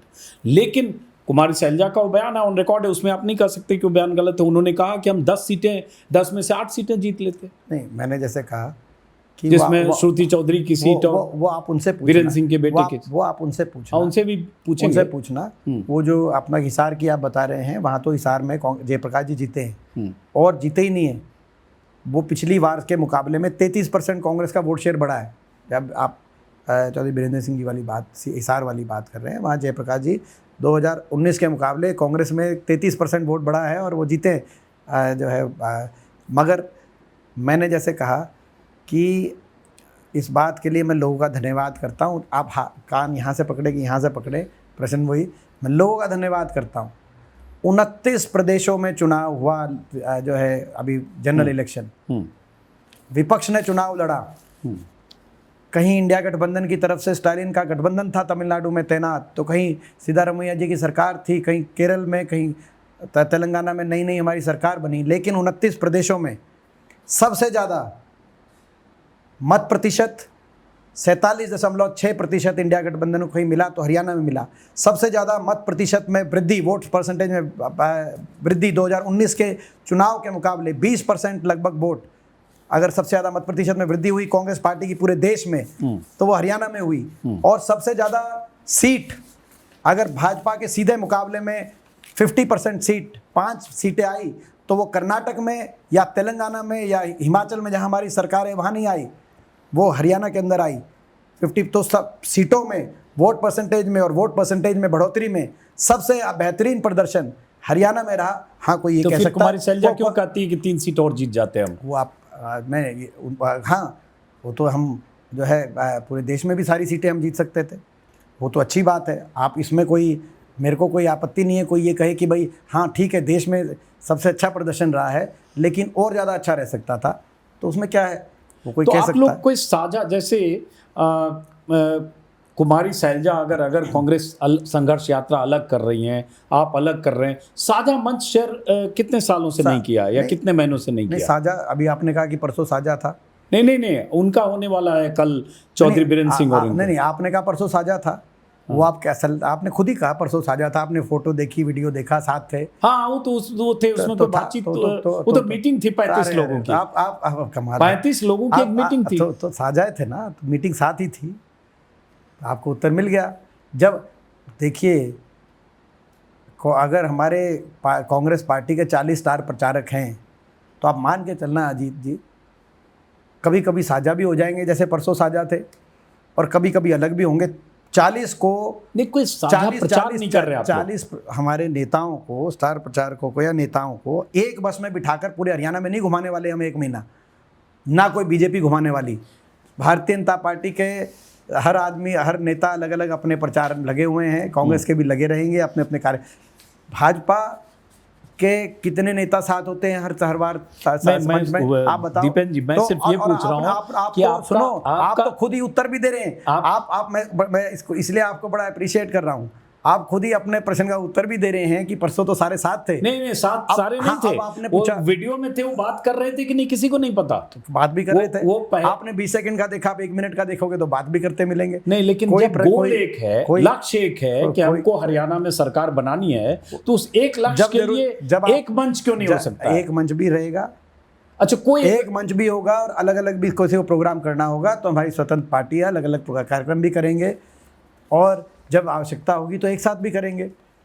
अच्छा, आप खारिज करते हैं कि हरियाणा कांग्रेस में कोई गुटबाजी? बिल्कुल खारिज कर रहे हैं। गुटबाजी तो है। देखिए, हमारे यहाँ सबका अपना अपना होता है, सबका अपना अपना गुट होता है। नहीं, सबकी अपनी अपनी महत्वाकांक्षाएं होती हैं, व्यक्तिगत महत्वाकांक्षाएं रहती हैं राजनीतिक रूप से, लेकिन मनभेद नहीं है। और मनभेद नहीं है, कोई मनभेद नहीं है। अच्छा, तो और कोई मनभेद नहीं है। और जैसे मैंने कहा कि अगर कहीं मनभेद की है कोई पार्टी ग्रस्त हरियाणा में, देखो राष्ट्रीय पार्टियों में स्वाभाविक सी बात है कि प्रदेशों में अलग अलग रूप से जो है इस प्रकार की भाई अलग अलग नेता होते हैं। मगर हरियाणा के संदर्भ में अगर बात करें तो आज के दिन जो मैंने आपको पहले बता दिया, आप उस प्रश्न को आप कितनी बार पूछेंगे, जवाब वही है। नहीं, 4-5 बार और पूछूंगा अभी, 4-5, क्योंकि भाजपा का कोई नेता मिलेगा मैं उससे जरूर पूछूंगा नायब सिंह सैनी से। भाजपा में ज्यादा, हालांकि एक बात बताओ, भाजपा वाले मुझे इंटरव्यू देंगे कि नहीं पता नहीं, लेकिन फिर मैं पूछ रहा हूँ, जैसे आप करें मनभेद नहीं है, तो अब मैं ये जानना चाह रहा हूँ, मान लीजिए हरियाणा में अगर आपकी सरकार बनी, अब इफ पे बात करें, नतीजे तो 4 जून को आएंगे, तो मुख्यमंत्री का दावेदार या मुख्यमंत्री कौन होंगे अगर बनी तो? हमारी प्रक्रिया है पार्टी की, पार्टी की प्रक्रिया के अनुसार ये टिकट का वितरण, जो मैंने टिकट की भी प्रक्रिया बताई, और प्रक्रिया के अनुसार ही पार्टी के विधायक दल का नेता का चयन होता है। उसी प्रक्रिया के अनुसार विधायक दल की बैठक बुलाई जाएगी। आप जानते हैं, सब कहने की बात है, पर्ची से भी बहुत चीजें विधायक दल की बैठक बुलाई जाएगी। अमूमन विधायक दल की बैठक में विधायकों से उनकी राय जानी जाती है और केंद्रीय नेतृत्व पे फैसला छोड़ा जाता है, और केंद्रीय नेतृत्व विधायकों की अपनी उनकी राय जानते हुए और अपने विवेक से सारी बातों को, परिस्थितियों को देखते हुए केंद्रीय नेतृत्व मजबूत सरकार के गठन हेतु विधायक दल के नेता के लिए अपना जो है सुझाव रखता है, और ये हमारी पार्टी की प्रक्रिया है। अब मैं अप्रिय सवाल पूछूंगा, अगर ये इतना ही आसान है तो भाई 2005 में चुनाव तो भजन लाल के नेतृत्व में लड़ा गया था, ऐसा नहीं था, और 67 सीटें आई थी, और भजन लाल मुख्यमंत्री के दावेदार थे, ज्यादा विधायक उनके थे, लेकिन हाईकमान ने तय किया कि भूपेंद्र सिंह हुड्डा। ये भी गलत आप कह रहे हैं। आपकी मैं जानकारी में लाऊं, 1996-97 से लेकर 2002 और 2003 तक लगातार 6 वर्ष हुड्डा साहब प्रदेश अध्यक्ष रहे, और उन्हीं के नेतृत्व में कांग्रेस 96 में भजन लाल जी के नेतृत्व में जब सरकार चली 91 से 96 और चुनाव हुए, कांग्रेस तीसरे नंबर पे आ गई, तीसरे नंबर की पार्टी हो गई कांग्रेस। सरकार बनी बंसी लाल जी की भाजपा के गठबंधन में, लीडर ऑफ ऑपोजिशन चौटाला, इनेलो, और कांग्रेस तीसरे नंबर पे। लेकिन हुड्डा साहब को उस समय जिम्मेदारी दी गई, उनके नेतृत्व में प्रदेश कांग्रेस ने मेहनत करी, और कांग्रेस 2000 के चुनाव में लीडर ऑफ अपोजिशन कांग्रेस का बना, और कांग्रेस का रिटर्न हुआ, और बंसी लाल जी की पार्टी उस समय काफ़ी बैकफुट पे चली गई, और 2002-03 तक हुड्डा साहब रहे प्रदेश अध्यक्ष। जब बदलाव हुआ तो नेता विपक्ष हुड्डा साहब बन गए, और पीसीसी चीफ भजन लाल बन गए। तो कांग्रेस किसी के नेतृत्व में कांग्रेस ने चुनाव, सभी के, जो आज मैंने जैसे कहा कि कांग्रेस के सीनियर लीडर्स सब ने उसमें योगदान दिया, और इस बात पे जो उस समय के महासचिव थे जनार्दन द्विवेदी जी, उन्होंने ऑन द रिकॉर्ड ये बात स्पष्ट करी कि कितने विधायक किसके साथ थे। मेजॉरिटी से ज़्यादा विधायक उस समय हुड्डा साहब के साथ थे, और विधायक ही नहीं, जो सांसद भी चुन के आए उस समय 10 के 10 सांसद चुन के आए, वो भी लगभग सारे सांसद जो चुन के आए 10 के 10 सांसद और ज़्यादा विधायक हुड्डा साहब के पक्ष में थे। इसीलिए हुड्डा साहब के पक्ष में कांग्रेस पार्टी ने, कहते हैं उस समय पक्ष में किया गया, अहमद पटेल साहब चाहते थे और बहुत सारे लोग। अब आप जो है वो तो आपके उसका विषय, लेकिन मैंने मीडिया में जो, मगर मैंने आपको ये बात इसलिए बताई कि भाई ये सही बात है, मीडिया में कई बार आती है ये बात, क्योंकि एक्स चीफ मिनिस्टर थे, स्ट्रॉन्ग लीडर थे चौधरी भजन लाल जी, इसमें कोई दो राय नहीं है। लेकिन जो यथार्थ है वो आपको मैं बता रहा हूँ। उनकी लीडरशिप में जब चुनाव हुआ as a chief minister, Congress तीसरे नंबर पे आई, दूसरे नंबर पे भी नहीं रही। और हुड्डा साहब के नेतृत्व में संघर्ष किया गया और कांग्रेस दोबारा से हरियाणा में उठ खड़ी हुई। 2000 के चुनाव में तीसरे नंबर से दूसरे नंबर पे आई, लीडर ऑफ अपोजिशन कांग्रेस की पोजीशन में आई। और 2004 में कांग्रेस की सरकार बनी प्रचंड बहुमत के साथ। तो ये एक अपने आप में मैं समझता हूँ एक बड़ा इतिहास है। और एक और इतिहास है, ये भी एक बहुत बड़ा इतिहास है कि हुड्डा साहब पे जो विश्वास व्यक्त किया गया और चौधरी उदय भान जी के जिम्मेदारी दी गई केंद्र नेतृत्व द्वारा 2 वर्ष पहले, इन 2 वर्षों में 50 से ज़्यादा पूर्व विधायक, पूर्व सांसद, 1 मौजूदा सांसद, 4 मौजूदा विधायक या तो कांग्रेस में शामिल हो गए या उनको समर्थन कांग्रेस को अपना देने का काम किया। जो कि 90 के हाउस में 50, आप अंदाज़ा लगाएं, उत्तर प्रदेश में जैसे 400 का हाउस है तो 250 पूर्व सांसद, पूर्व विधायक, मौजूदा सांसद अगर ज्वाइन हो जाएं 2 साल में, तो आप कितना ये। और पिछले 2 वर्ष की मैं बता रहा हूँ। और इन 2 वर्षों में ये भी एक इतिहास रचा गया कि जनता दल का घटक दल, जो उस जनता परिवार घटक दल जो इनेलो और जेजेपी, वो नोटा से कमाए। तो किसी और प्रदेश में कांग्रेस पार्टी ने रीजनल पार्टी को इस प्रकार से कांग्रेस पार्टी अच्छा, आप कहते हो गुटबाजी नहीं है दीपेंद्र, चूंकि इस पर सबसे अधिक खबरें छपती है। एक खाली आप गूगल सर्च करें हरियाणा गुटबाजी कांग्रेस तो 3000 खबरें मिलेगी, इंग्लिश हिंदी दोनों में। आप कहते हैं गुटबाजी नहीं है, तो जैसे ये कहा जाता है, ये आरोप लगता है भूपेंद्र सिंह हुड्डा जी पर कि जैसे अभी आप चौधरी उदय भान का बार बार जिक्र कर रहे हो क्योंकि अभी पीसीसी चीफ हैं और भूपेंद्र सिंह हुड्डा जी के बिल्कुल खास हैं, वरद हस्त हैं। और उसके पहले जब ये दौर था कि चाहे कुमारी शैलजा प्रेसिडेंट पीसीसी चीफ रही हों, चाहे अशोक तंवर आए हों जिनको राहुल गांधी लाए हों, वो कोई भी चल नहीं पाए या उनकी कंपेटेबिलिटी नहीं हुई या हुड्डा साहब से उनकी पटी नहीं या हुड्डा साहब ने उनको कॉपरेट नहीं किया और कांग्रेस उसमें बिखरी। अब इसका अगर आप जवाब दें या खंडन करें कि ये बेसलेस है। नहीं, मैं तो किसी बात का आपका तो मैं चाहूँगा इस पर उनसे भी कभी बात करूँ। तो यानी कि मैं इस बात से आपका यही कहना चाहूँगा, तो यानी कि आप ये कहना चाहते हैं कि 2009 में क्योंकि चौधरी फूलचंद मुलाना प्रदेश अध्यक्ष थे जो हुड्डा साहब के साथ उनके साथ चल रहे थे, तो इसीलिए कांग्रेस की सरकार रिपीट हुई और हमारे 10 में से 9 सांसद आए। 2014 में क्योंकि अशोक तंवर और हुड्डा साहब की आपके अनुसार नहीं बनी, तो इसीलिए कांग्रेस का अच्छा प्रदर्शन नहीं रहा। 2019 में क्योंकि शैलजा जी और हुड्डा साहब की नहीं बनी, तो इसीलिए अच्छा प्रदर्शन नहीं रहा। और 2024 में क्योंकि दोबारा से अब उदय भान जी और हुड्डा साहब की तालमेल अच्छा था, तो इसीलिए देश में सबसे नंबर 1 पे कांग्रेस आ गई। तो आपका ये संदर्भ, आपका ये तात्पर्य है कि क्योंकि मुलाना साहब और हुड्डा साहब का अच्छा तालमेल था तो कांग्रेस की सरकार भी रिपीट हुई, सांसद भी पूरे आए।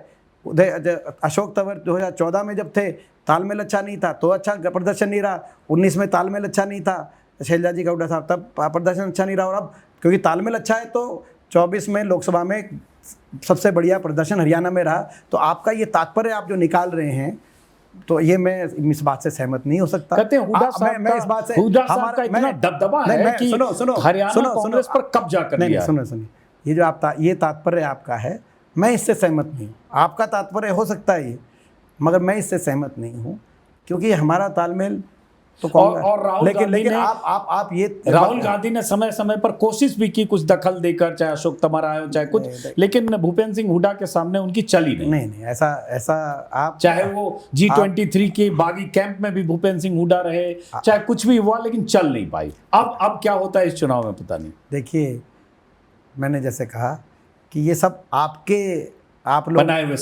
लोग के बनाए हुए सवाल हैं।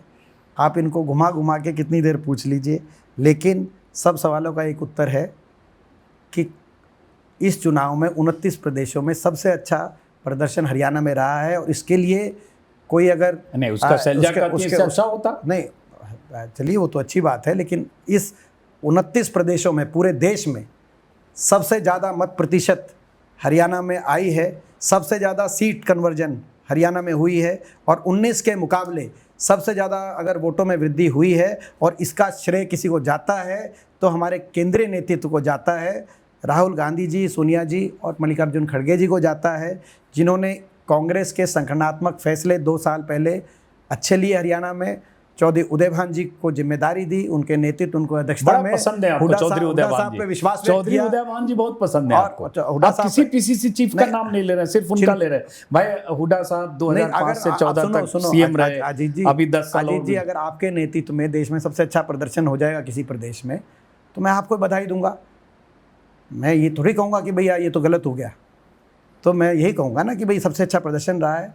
तो मैं उदयभान जी को भी बधाई, हुड्डा साहब को भी बधाई, क्योंकि तालमेल से हुड्डा साहब नेता विपक्ष और प्रदेश अध्यक्ष ने चलकर देश में सबसे अच्छा नतीजा कांग्रेस पार्टी के लिए लेके आए हैं। तो केंद्रीय नेतृत्व को भी बधाई जिन्होंने ऐसा फैसला लिया हरियाणा में। इतने लोग कांग्रेस में शामिल हुए, आज कांग्रेस के पक्ष में हवा बह रही है हरियाणा में, और हरियाणा की जनता को भी का भी धन्यवाद।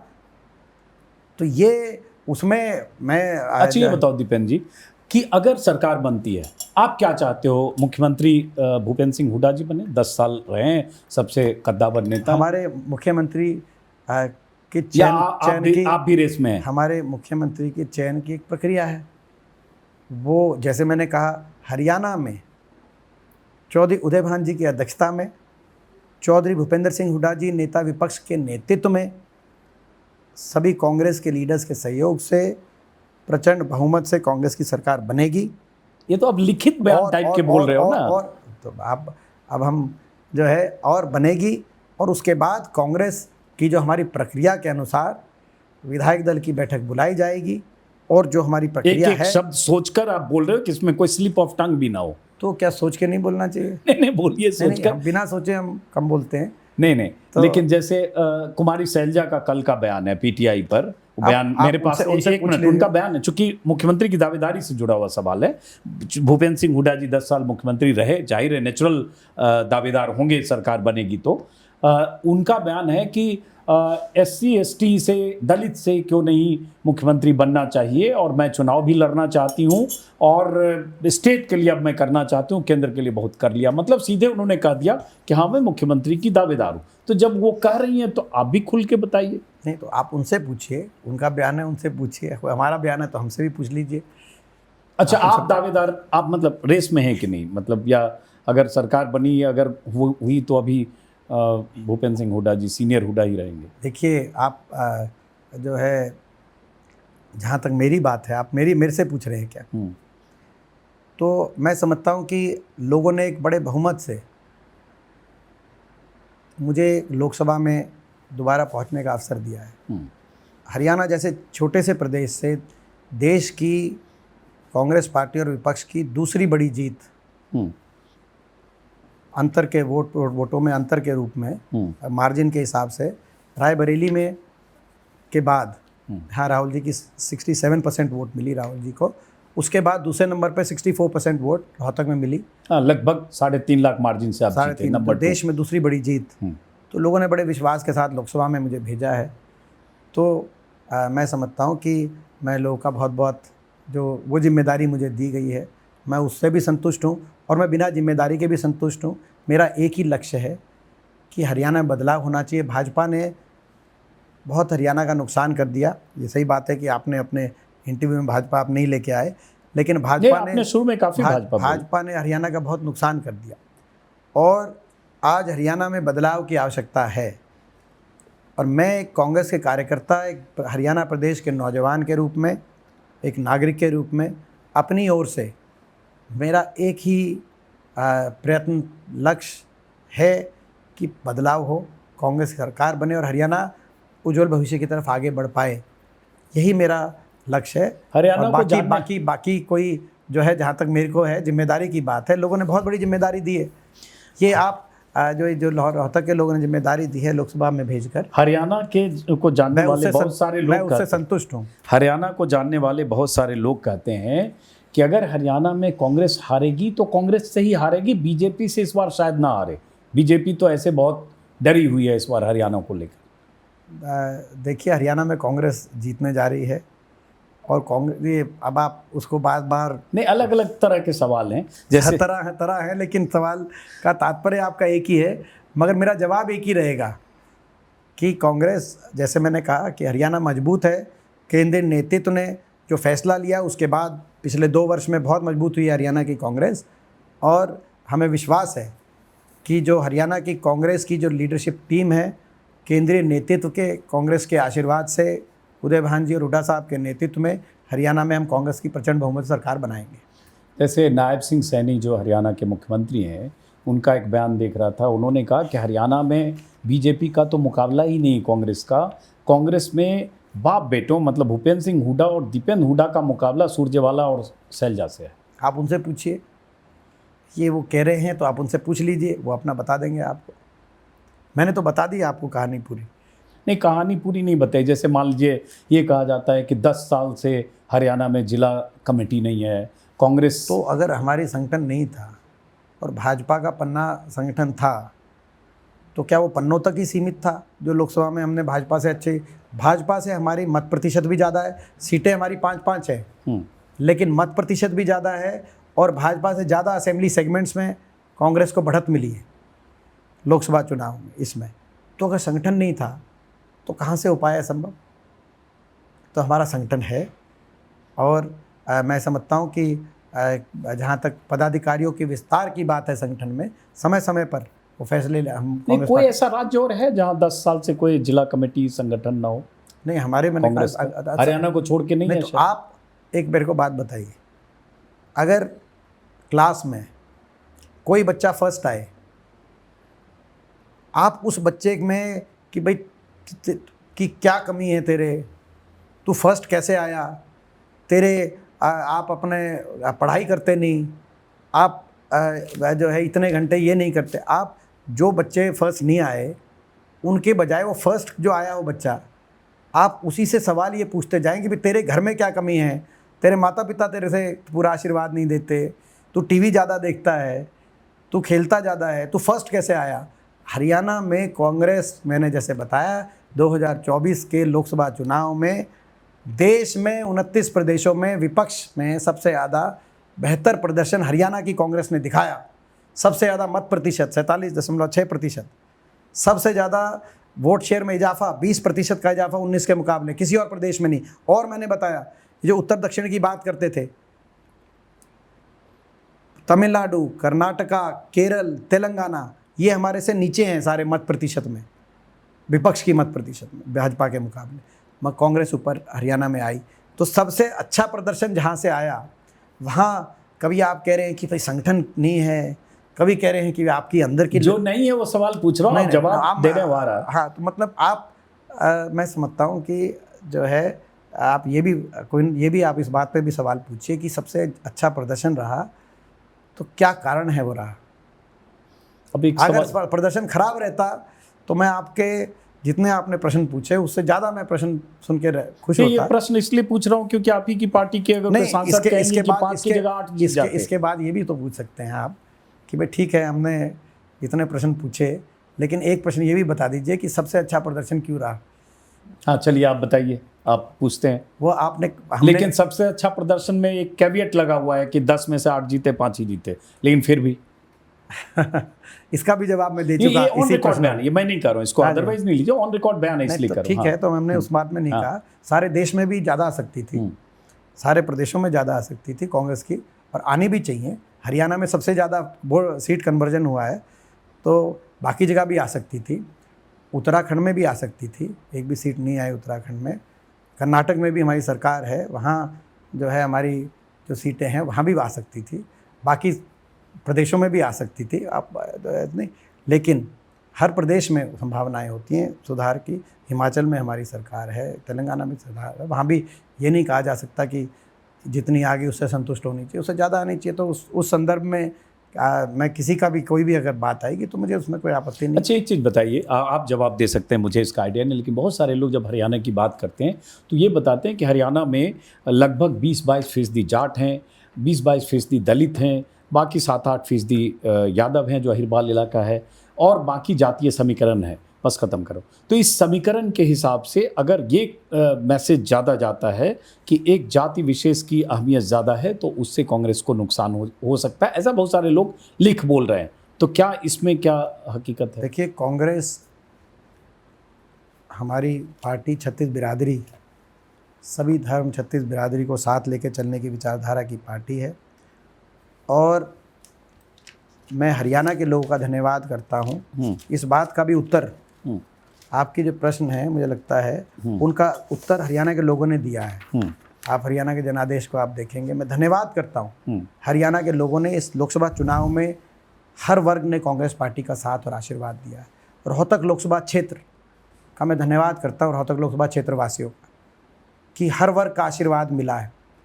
मैं 100% रोहतक लोकसभा क्षेत्र में जो ऐसी समाज के बूथ हैं, लगभग 100% बूथों पे बढ़त देने के लिए मैं रोहतक लोकसभा क्षेत्र वासियों का धन्यवाद करता हूं, जो मुझे ऐसी समाज के लगभग हर बूथ पे 100% बूथों पे बढ़त मिली। मैं धन्यवाद करता हूं कि प्रदेश की सबसे बड़ी अहीर बहुल्य विधानसभा क्षेत्र कोसली में, वहाँ से भी मुझे बढ़त मिली। मैं और कांग्रेस पार्टी को बढ़त दिलाने के लिए वहाँ के लोगों का धन्यवाद करता हूँ। मैं प्रदेश की सबसे बड़ी पंजाबी समाज बहुल्य विधानसभा क्षेत्र, और जो रोहतक शहर की विधानसभा क्षेत्र है, वहाँ से कांग्रेस पार्टी को बढ़त मिली रोहतक लोकसभा क्षेत्र में, रोहतक वहाँ का भी धन्यवाद करता हूँ। हमारे 29 ब्राह्मण बहुल्य गांव हैं। ब्राह्मण के हमारे भाजपा के ब्राह्मण उम्मीदवार होने के बावजूद उनमें से लगभग हर गांव में जो कांग्रेस पार्टी को बढ़त मिली और मुझे आशीर्वाद मिला, मैं सबका धन्यवाद करता हूँ। जो हमारे जितने वैश्य समाज बहुल्य बूथ हैं उनमें जो बढ़त मिली, मैं सभी वैश्य समाज का धन्यवाद करता हूँ। कांग्रेस पार्टी को जितने हमारे बैकवर्ड समाज के बहुल्य गांव हैं और जो बैकवर्ड समाज के बहुल्य बूथ हैं, जो हमारे प्रजापति कुम्हार समाज के बहुल्य गांव हैं जो बूथ हैं, और जो हमारे बाकी बैकवर्ड समाज के सभी लगभग जो है वहाँ पर जो है कांग्रेस पार्टी को जो जीत मिली, बढ़त मिली और जो लोगों ने आशीर्वाद दिया, मैं धन्यवाद करता हूँ।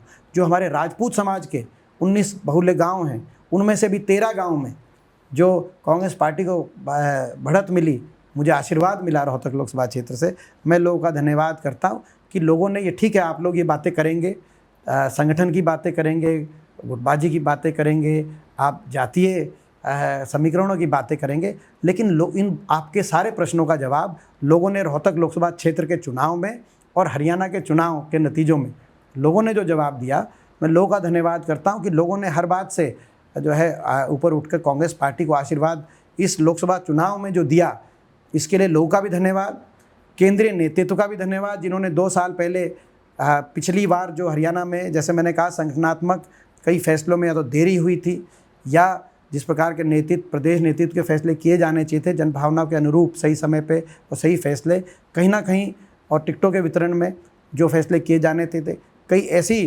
उन फैसलों में कमी रह गई थी कि लोगों की जनभावना के अनुरूप हम सरकार नहीं बना पाए। केंद्रीय नेतृत्व ने इस समय सही समय पर हुड्डा साहब में विश्वास व्यक्त करते हुए चौधरी उदय भान जी को इतनी जिम्मेदारी दी, जिसकी वजह से आज हरियाणा में कांग्रेस पार्टी का परिवार भी बड़ा है और लोगों का विश्वास भी बड़ा है।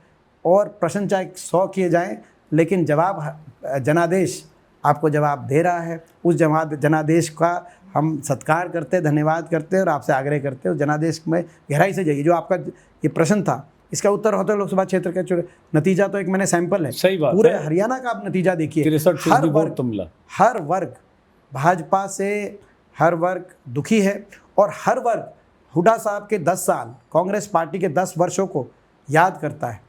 आज शहरों में आप जाके देखिए, कानून व्यवस्था, देश में क्राइम में देश में हरियाणा नंबर 1, और हुड्डा साहब की सरकार के समय, कांग्रेस पार्टी की सरकार के समय अमन चैन शांति का राज रहा हरियाणा में 10 वर्ष। उससे पहले भी चौटाला राज में क्राइम के रूप में हरियाणा जाना जाता था, लेकिन जब हुड्डा साहब मुख्यमंत्री बने उस समय उन्होंने एक ही बात कही थी, या तो अपराधी प्रदेश छोड़ दे या अपराध छोड़ दे। ये आप भी बोल रहे हैं आजकल भाषण में, क्योंकि ये एक यथार्थ की स्थिति हो गई दोबारा से।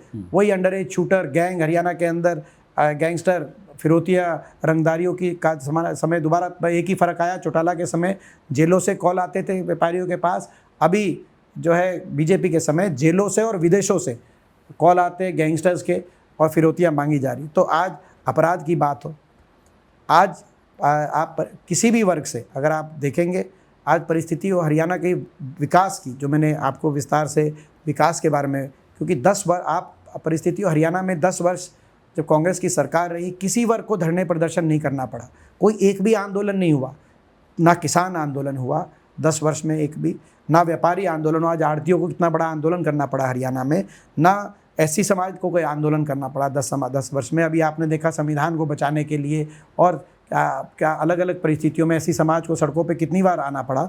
ना सरपंचों का कोई आंदोलन हुआ 10 वर्ष जब कांग्रेस की सरकार रही, ना कर्मचारियों को 10 वर्ष में कोई आंदोलन करना पड़ा, ना हमारी बेटियों को आंदोलन करना पड़ा, ना हमारे बच्चों को स्कूलों के आगे धरने देने पड़े।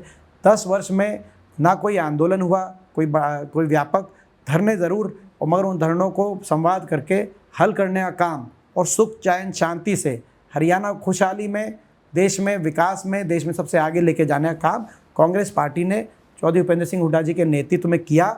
और इसीलिए लोग हुड्डा साहब की 10 वर्षों को, कांग्रेस के उन 10 वर्षों को याद करते हैं। हर वर्ग को सम्मान देने का काम हुआ, खिलाड़ियों को देश में सबसे ज़्यादा सम्मान देने की नीति बनी, जिससे आज, इसकी वजह से आज हरियाणा खिलाड़ी दुनिया में आपका नाम, देश का नाम आज रोशन कर रहे हैं। अब तो अपमान किया जा रहा है हर वर्ग का, खिलाड़ियों का आप देखिए अपमान।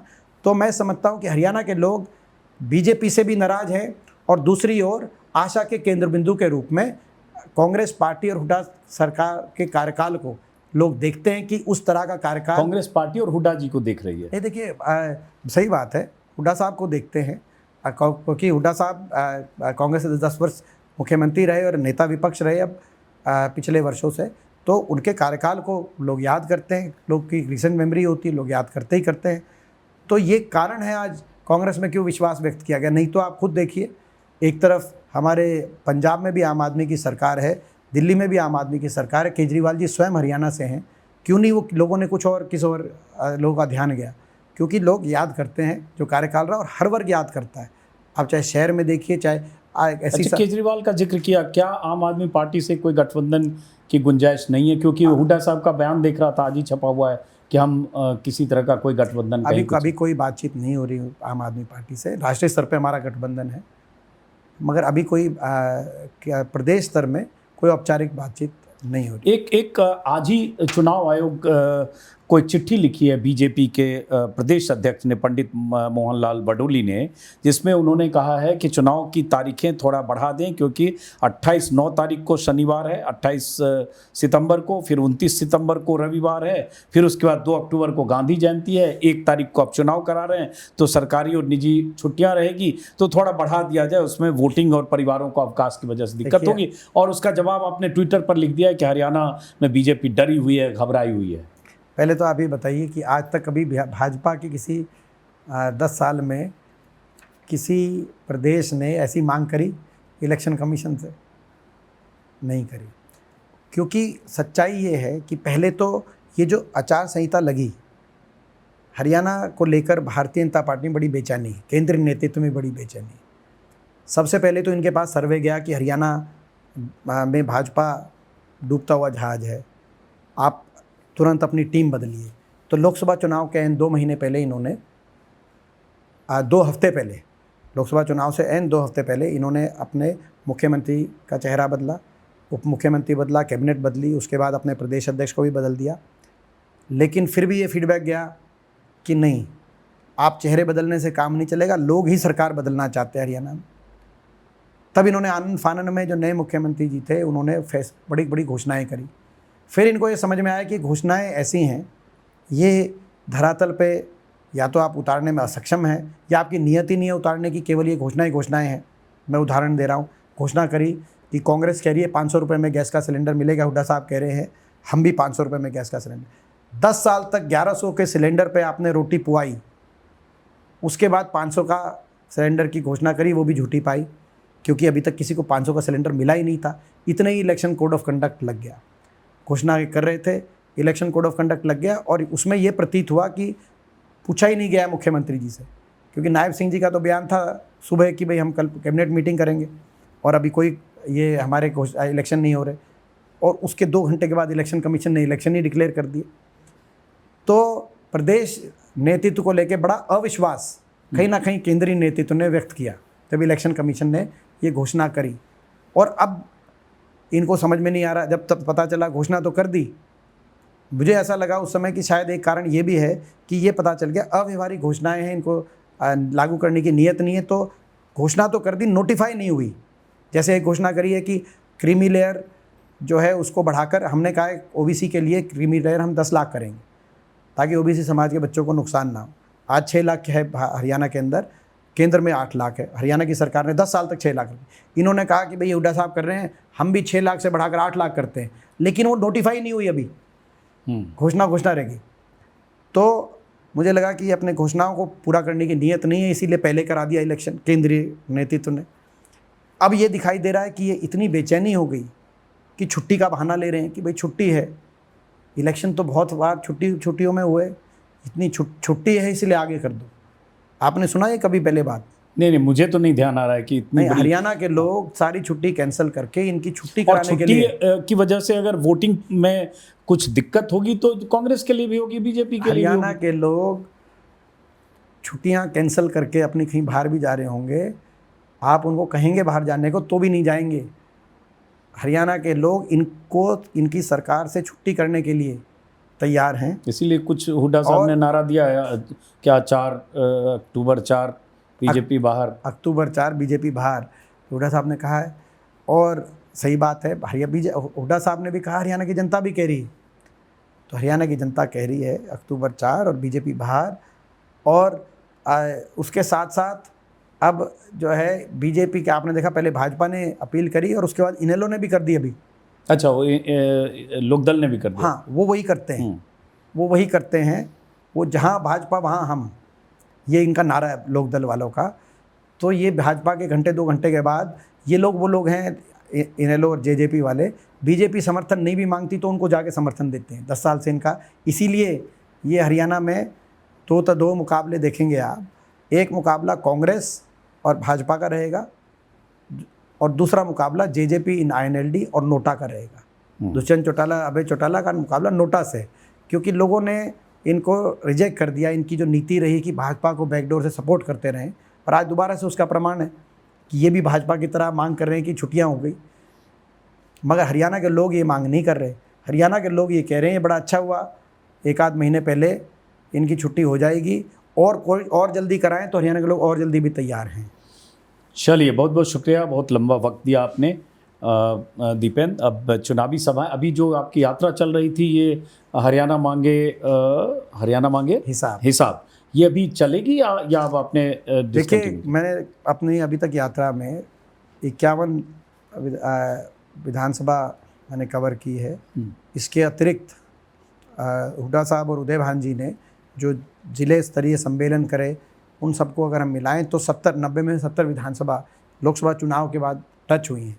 20 विधानसभा ऐसी हैं जहां पे अभी जो हमारे प्रस्तावित प्लान था, लेकिन उसको अभी होल्ड पे करके दिल्ली में हमारी टिकट वितरण की प्रणाली क्योंकि शुरू हो चुकी है, तो अभी जितना समय मिलेगा उसको कवर करेंगे।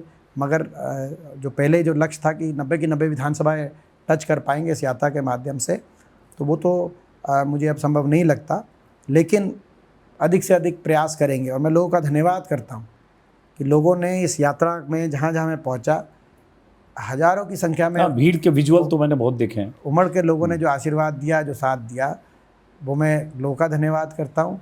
और मैं भारतीय जनता पार्टी का धन्यवाद करता हूँ हर रोज़, क्योंकि उन्होंने यात्रा पे के माध्यम से, हरियाणा मांगे हिसाब के माध्यम से मुझे ही निशाने पे रखा। तो उसकी वजह से खबरों में केवल यात्रा और भाजपा के मेरे खिलाफ बयान ही रहे इन पिछले 1-1.5 महीने से, और कुछ नहीं आया। अपनी उपलब्धि बताने के लिए तो उनको कुछ थी नहीं। तो ये भाजपा का और हरियाणा के लोगों का मैं इसलिए आभार व्यक्त करता हूँ। लेकिन हाँ, यात्रा में लोगों ने बहुत साथ दिया है, और वो भी एक मैं समझता हूँ कि प्रतीक है कि हरियाणा में बदलाव आ रहा है। आप जो ये अभी ट्विटर पे जो आपने लिखा, आखिरी सवाल, ट्विटर पर जो आपने ये चिट्ठी को लेकर लिखा, उस पर भी बीजेपी के नेता बहुत शार्प रिएक्ट कर रहे हैं और बीजेपी की तरफ से रिएक्शन आ रहा है। जो आपने चुनाव की तारीखों को बढ़ाने को लेकर लिखा है उस पर कि ये सीएम बनने का सपना देखने वाले बाबू बेटा याद रखें कि भाजपा तीसरी बार हरियाणा में सरकार बनाएगी। भाजपा वाले क्या क्या कह रहे हैं, अब मैं देख रहा हूँ पिछले कई दिनों से, और लिख दिया है कि हरियाणा चुनाव के पहले लौकी और आलू के बीच फर्क न बता पाने वाले दीपेंद्र हुड्डा को। कौन लिख रहा है ये बीजेपी नहीं तो अमित मालवीय ने लिखा है कि कौन है? बीजेपी आईटी सेल के जो हेड हैं उन्होंने लिखा है। ठीक, लेकिन मैं क्या कह रहा हूँ, हाँ, बीजेपी हरियाणा ने भी लिखा है कि पूरे चुनाव में जिसका पिता कहता रहा छौरे कानी देख लेना, 2024 में चुनाव के पहले जिसने पता नहीं, जो भाषा है मैं उसको रिपीट नहीं कर सकता हूँ। इस तरह के हमले आप पर हो रहे हैं। नहीं, अब ये देखिए, हाँ, अब क्योंकि वो अब भाषा ऐसी है कि वो ठीक नहीं लगता। तो अब आप संदर्भ समझना। अब ये कई दिनों से भाषा, तो चलो अब मैं इसमें क्या कहूँ, उनका नाम भी मैंने पहली बार ही सुना जो आपने कहा। नहीं, नाम तो आप जानते होंगे। नहीं, हरियाणा बीजेपी को हम जानते हैं। नहीं, वो अमित मालवीय को भी आप जानते होंगे। ये तो आप ऐसे ही बोल रहे हैं जैसे मोदी जी ने कह दिया कौन राहुल। नहीं, आप बीजेपी IT सेल के वो प्रमुख हैं। अच्छा, चलिए मान लिया कि उनका एक जो है, उनकी पार्टी उनके संगठन में एक महत्वपूर्ण पद पे हैं, तो मैं उस पद के नहीं, काम उनका ट्रोल ही करना है। ट्रोल प्रमुख हैं बीजेपी के। तो अब उनके निशाने पे हैं। अब वो निशाने पे, उनके निशाने पे हैं हम। दिल्ली की बीजेपी के निशाने पे हैं हम। हरियाणा की बीजेपी के निशाने पे हैं हम। अमित शाह के निशाने पर हैं आप। तो कुछ तो हमें भी होगा दम। सभी के निशाने पे हैं हम। तो आपके भी निशाने पे थे हम। तो कुछ तो हमें भी होगा दम। और अब एक और चीज़ कह रहे हैं नायब सैनी जी, लगातार आपने देखा होगा, कह रहे हैं कि वो तारा और सितारा, कह रहे राहुल जी जो है, राहुल जी तारा हैं और दीपेंद्र जी सितारा हैं, और तारे और सितारे को हरियाणा से कुछ लेना देना नहीं, वैसी बात कह रहे हैं। और आपने वो बयान देखा होगा, लगातार चल रहा है। अब हम क्या इसका जवाब दें? अब देश में आपने देखा राहुल जी की सबसे बड़ी जीत हुई, दूसरे नंबर पे रोहतक से लोगों के आशीर्वाद से हमारी जीत हुई। प्रजातंत्र में तो जो तारा और सितारा कोई है वो लोगों के आशीर्वाद से ही चमक उसमें आती है। नायब सिंह जी के तो बूथ से भी भाजपा हार गई, उनके गांव में भी भाजपा हार गई, उनके विधानसभा क्षेत्र से भी भाजपा हार गई, और उनकी स्वयं की जो वाइफ हैं वो जब जिला परिषद में लड़ी थी तो वो 5वें नंबर पर रही थी। तो अब वो कह रहे हैं कि कांग्रेस सेट करना चाहती है तारे और सितारे को। लोगों के आशीर्वाद से प्रजातंत्र में आगे बढ़ा जाता है। आप किसको सेट करना चाह रहे थे, और वो तो लोग फैसला करेंगे प्रजातंत्र में। मैं तो यही जवाब देता हूँ, मैं तो उनके प्रति भी मेरा पूरा सम्मान है, लेकिन लोग फैसला करेंगे। अगर हरियाणा के लोगों को आपने 10 वर्ष तक कुशासन दिया है, अन्याय किया हरियाणा के हर वर्ग के साथ, हरियाणा के लोग दुखी हैं, तो लोग बदलाव की तरफ कदम बढ़ाएंगे जो बढ़ा चुके हैं। चलिए, बहुत बहुत शुक्रिया, हमारी शुभकामनाएं। और चुनाव में अब आखिरी दौर में टिकट वितरण का चल रहा है, उसको मेरे ख्याल से टिकट का ख़त्म हो जाएगा सितंबर के पहले हफ्ते तक करना पड़ेगा, और उसके बाद चुनाव प्रचार, और उसके बाद फिर 4 अक्टूबर को चुनाव के इसको आगे भी कर सकते हैं। जो बीजेपी जिस तरीके से बीजेपी से करवाया, फिर इनेलो से लेटर दिलवाया, पता चला तो तारीख कुछ घबरा कर, जैसे इन्होंने अपने मुख्यमंत्री, प्रदेश अध्यक्ष, कैबिनेट सब कुछ बदल दिया, तो घबरा के चुनाव की तारीख भी बदल सकते हैं। मगर फ़र्क नहीं पड़ेगा, जनता सरकार ही बदलेगी। इनके किसी तिथि बदलने से या मुख्यमंत्री के चेहरे बदलने से कुछ नहीं हो। चलिए, बहुत बहुत शुक्रिया दीपेंद्र, बहुत बहुत शुक्रिया। मुलाकात होगी, और चुनावी सभाओं रैलियों में भी हो सकता है हमारी आपकी कहीं मुलाकात हो। ऐसे ही हरियाणा में, चूँकि चुनाव हरियाणा और JNK में है, बहुत सारे नेताओं से बातचीत करूँगा, और उसके बाद आप हमारे YouTube चैनल पर अब लगातार हरियाणा के अलग अलग ज़िलों से, अलग अलग विधानसभा क्षेत्रों से जो ग्राउंड रिपोर्ट जैसे मैं जाता हूँ, वो अब से लेकर चुनाव के दिन तक, मतदान के दिन तक आप देखते रह सकते हैं। फिलहाल नमस्कार।